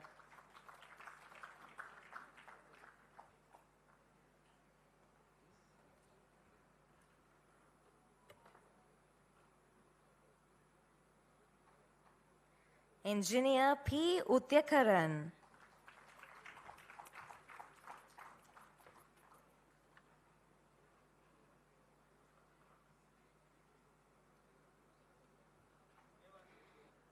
Engineer N. Vishnuvardhan.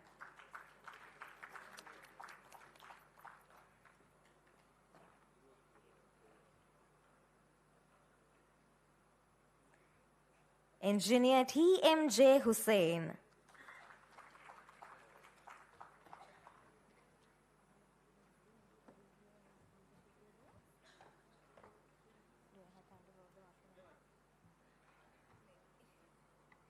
Engineer H.L.M. Rafi.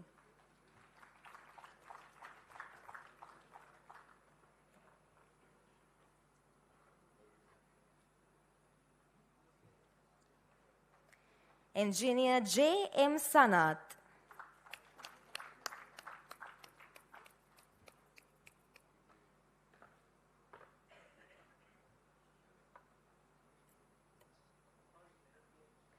Engineer U.L.M. Aziz.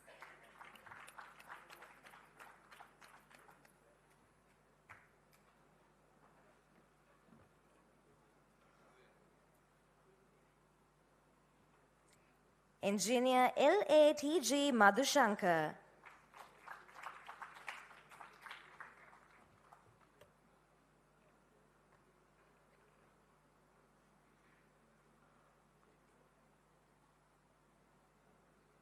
Engineer Z. Nauzad.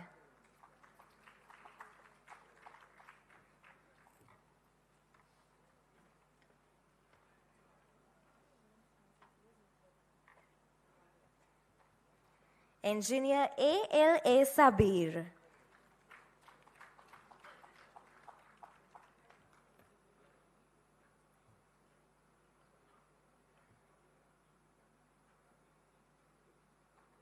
Engineer S. Thatparan.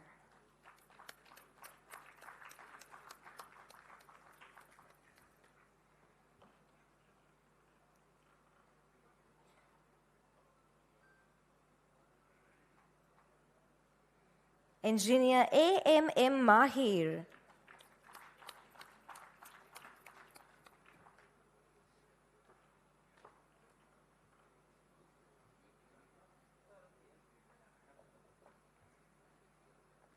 Engineer M.H.O. Dharmalal.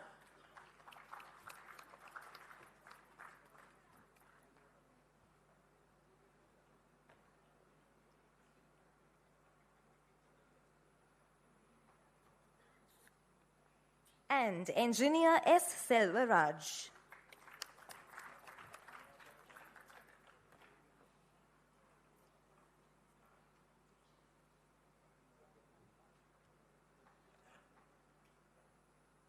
Ladies and gentlemen, with that we conclude this segment as well. We would like to say a big thank you to our special guest, Dr. Tilak De Silva, and we would like to present him with a small appreciation memento. And to do the honor of presenting him with this, I'd like to invite our President and Chairman membership.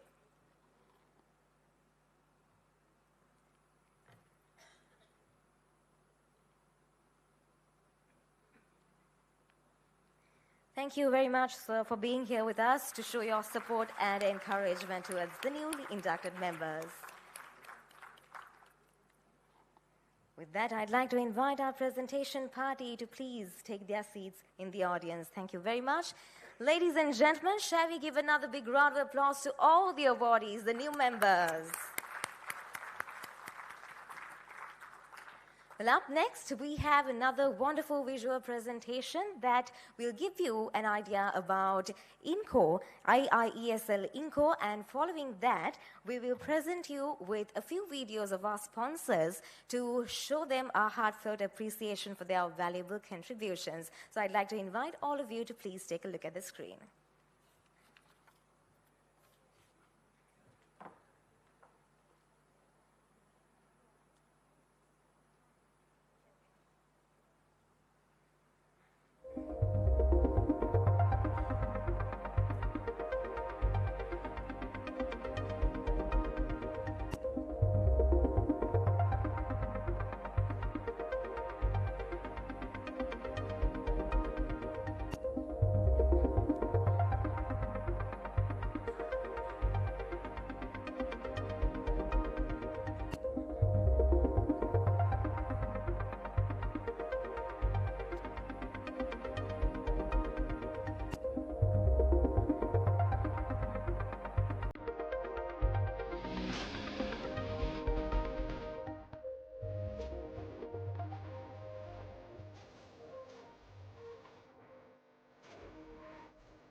කොච්චර වැඩ තිබුණත් තාත්තට හැමතිස්සෙම අපි වෙනුවෙන් වෙලාවක් තිබුණා.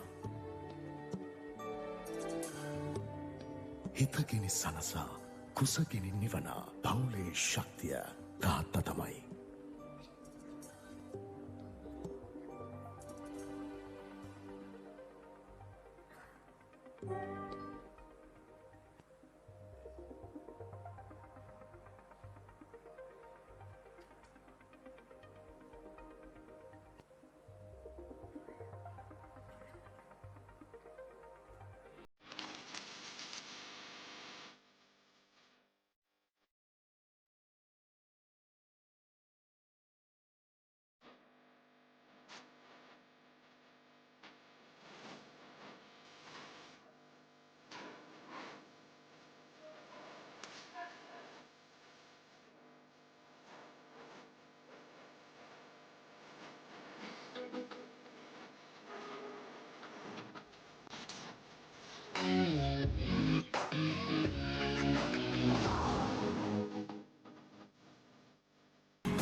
කොච්චර වැඩ තිබුණත් තාත්තට හැමතිස්සෙම අපි වෙනුවෙන් වෙලාවක් තිබුණා. හිතගෙනි සනසා කුසගෙනි නිවනා පවුලේ ශක්තිය තාත්තා තමයි.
Up next, ladies and gentlemen, we are going to move on to a special segment, which is the handing over of the program evaluation report of the BSc in Aviation Studies in Aircraft Engineering of the Sri Lanka Air Force Academy, Trincomalee.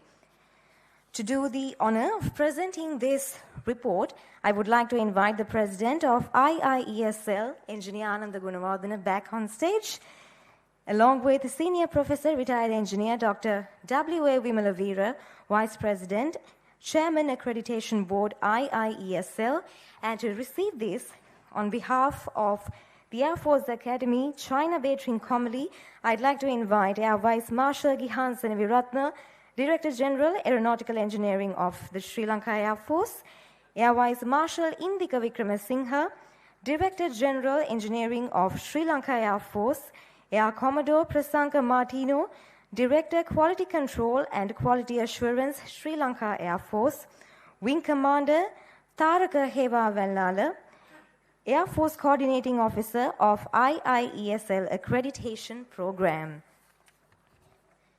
In the meantime, I would like to tell you a little bit about this program.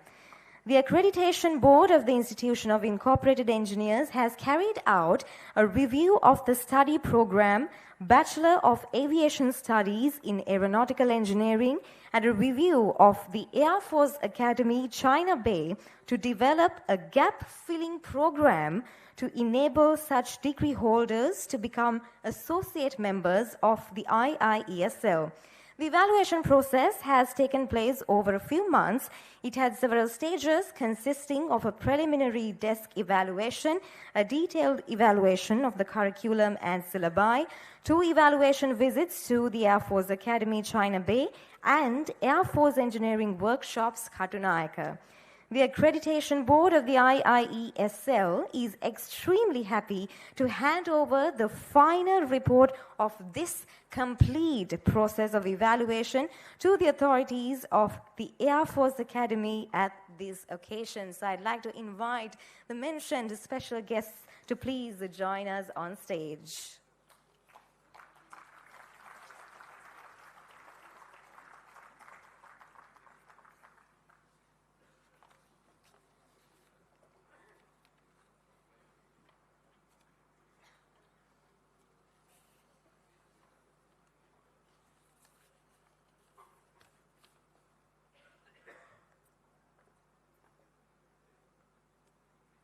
It is the official presentation of the report. Congratulations.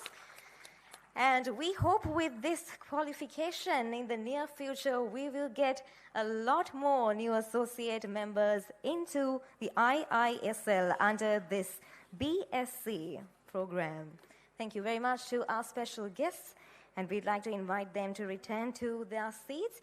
And I'd like to request our President, Engineer Ananda Gunawardena, to please remain on stage as we proceed with the next segment of award presentations.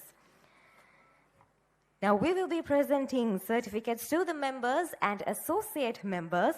So, to present the awards, I'd like to invite the Vice Patron of IIESL, Engineer Dr. T.A.G. Gunasekara, Engineer Ananda Gunawardena, President, who is already on stage with us, and Engineer Dr. Jayantha Hettiarachi. Once again, we'd like to request you to come back on stage. Our Chairman Membership Committee, IIESL, accompanied by the past presidents of IIESL, Engineer C. Vanasinghe and Engineer Professor Badrani Thoradeniya.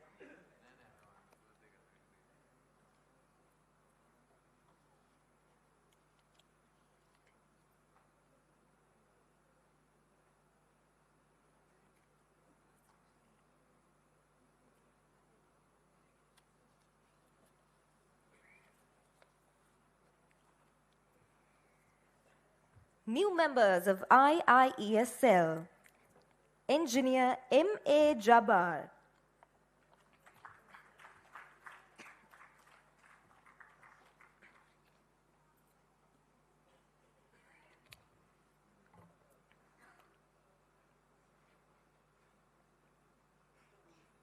Engineer M.M.M. Manhal,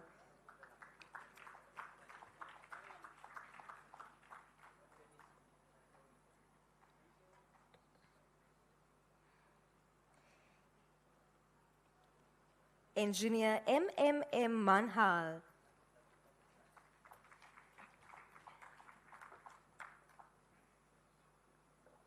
Engineer AGSS Udayakumara.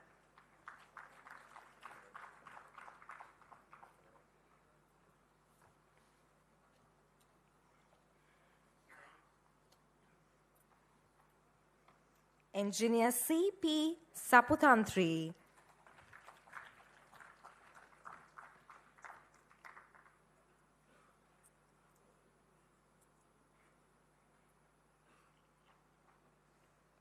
Engineer K. Disanayaka.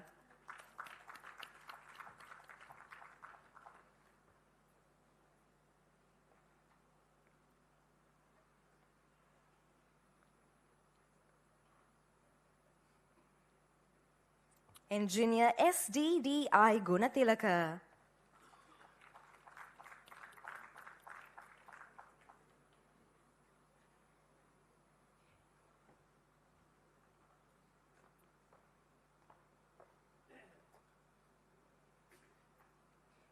Engineer Mrs. RMIC Tilakaratna.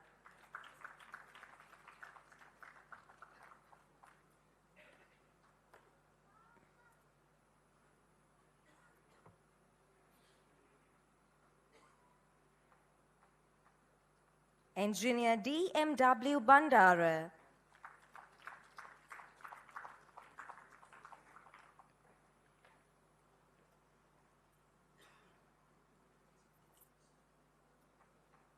Engineer MDCP Prasad.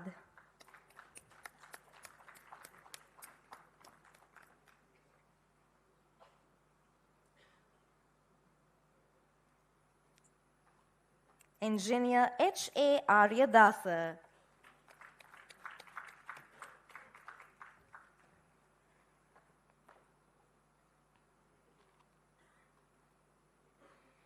Engineer Mrs. D.P. Amarasinghe.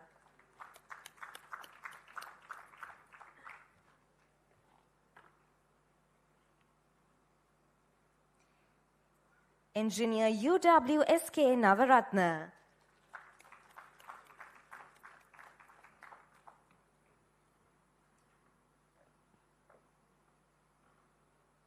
Engineer Mrs. E.M.S. Samanthi.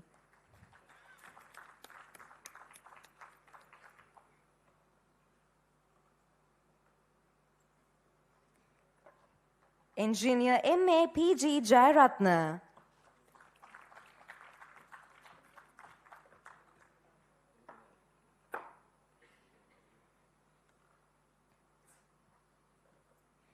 Engineer M.A. Ashraf.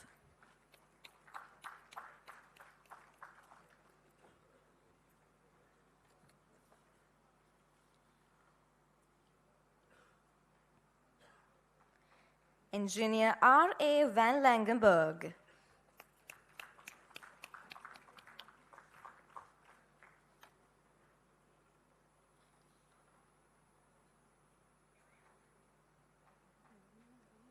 And we move on to the presentation of awards for the new associate members of IIESL. Mr. M.A. Sandeep.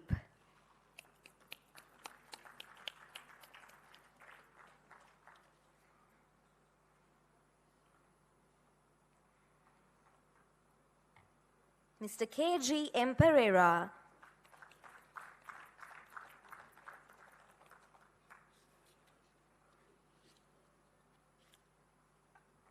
Mr. A.S. Hatrusinghe.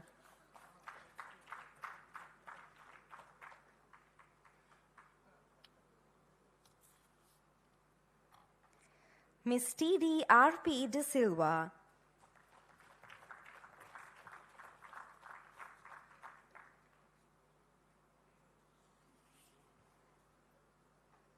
Ms. T.H. R.P. Pereira.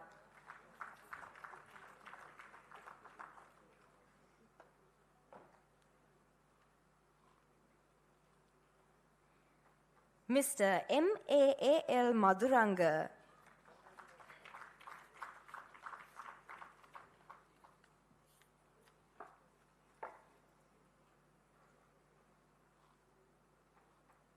Mr. D.M.L.C. Dasanayaka.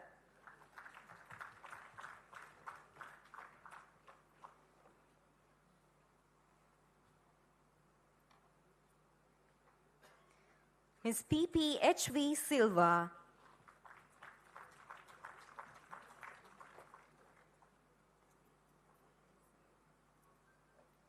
Mr. A.D.N. Mendes.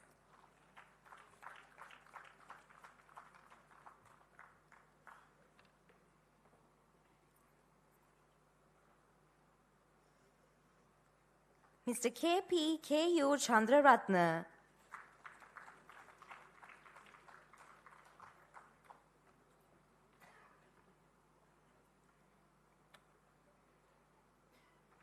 Mrs. R.M. S.N.M. Chandrasiri.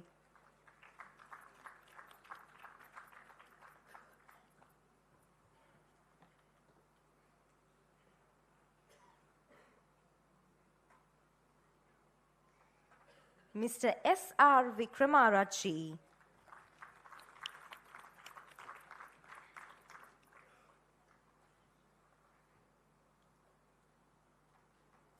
Mr. W.A.P. Aryaratna.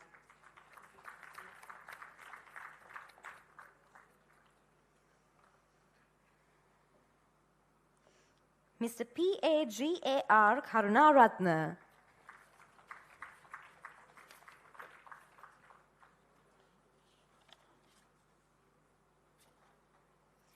Mr. K.N.M. D.A.G.S.K. Navaratna.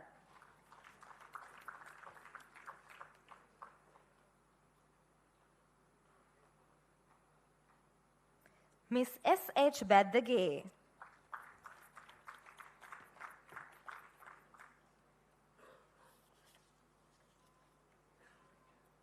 Miss K.M.I. Prasadini.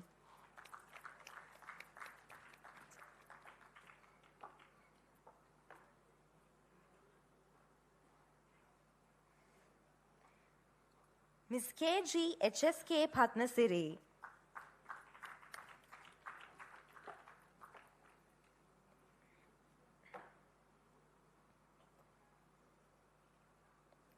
Mrs. S.C. Nayanatara.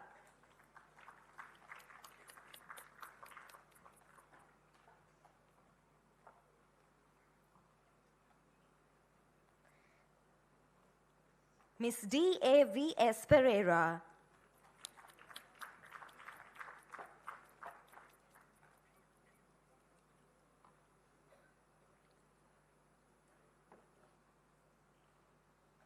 Mr. H.L. Vaniarachi.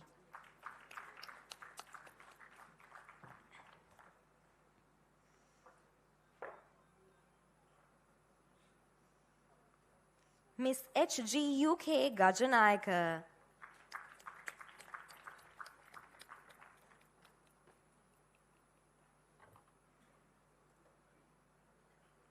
Mr. H.P.A.C. Madhushan.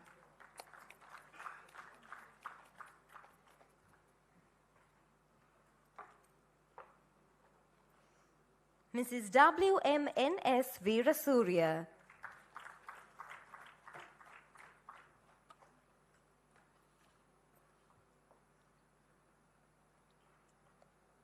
Mr. R.K. Chirantana.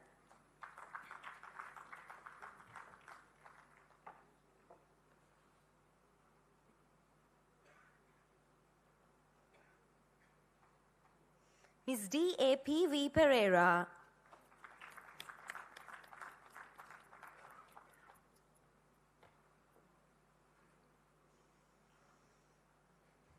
Mrs. M.D. Shashikala.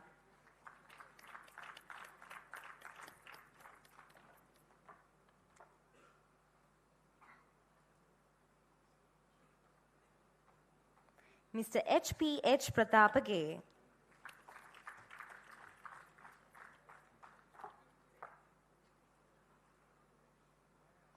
Miss M.G.M.A. Kumari.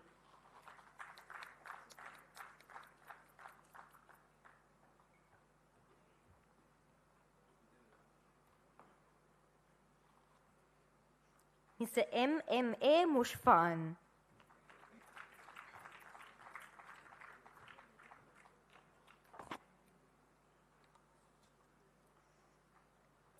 Mr. A.M.K.W. Bandara.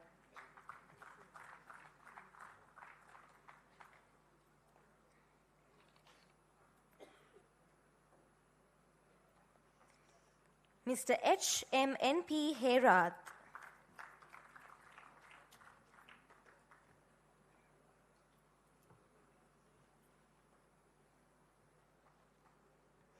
Mrs. BHU Chandrasiri.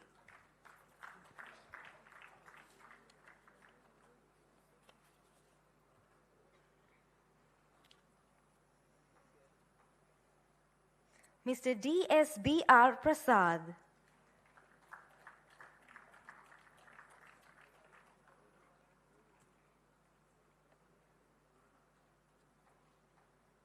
And Mr. DMPC Disanayaka.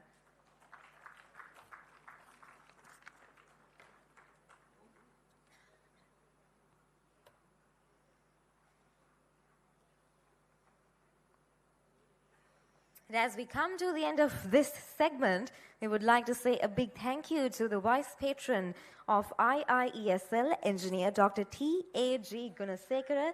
And yes, of course, ladies and gentlemen, we would love to present him with a token of appreciation. And I'd like to invite our President and Chairman membership to please do the honors. Ladies and gentlemen, the Vice Patron of IIESL, he has done so much. He has made a massive contribution as a part of IIESL. So thank you very much for your service, sir. Now I'd like to invite Dr. T.A.J. Gunasekara along with our past presidents to please return to their seats in the audience. Now, ladies and gentlemen, we are going to move on to the final segment of award presentations. And to do the honor of presenting the awards, it is my greatest pleasure to invite on stage Senior Professor, Retired Engineer Dr. W.A. Vimalavira, who was our keynote speaker and who is also the Vice President of IIESL. He will be accompanied by President of IIESL, Chairman Membership, and we would love to be joined on stage by the past presidents of IIESL, Engineer P.A.D.R. Chandrasiri and Engineer W.D. Fonseca.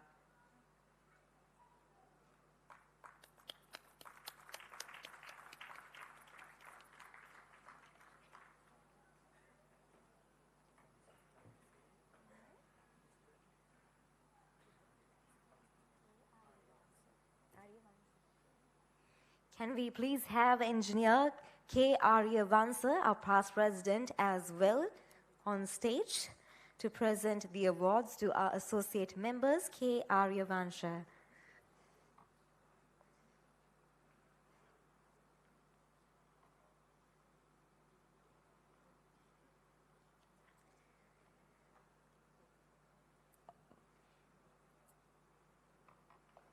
Ladies and gentlemen, commencing our final segment for today, associate members of IIESL, Mr. N.G.A.M.K. Gunatilaka.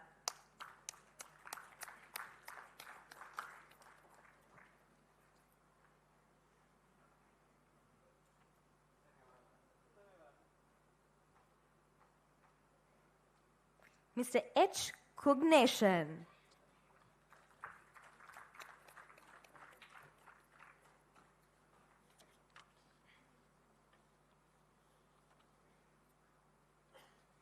Mr. V. Sivapragash.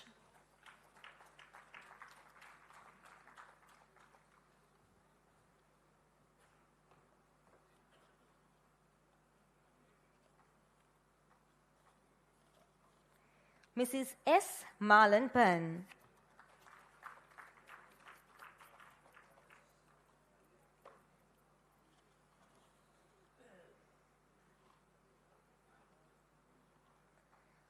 Mr. R. Premarupan.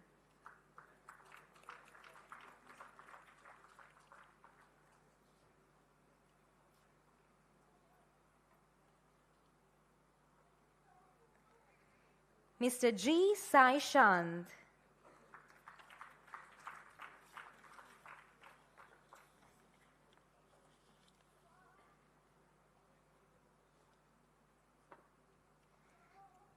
Mr. M. Dayanto.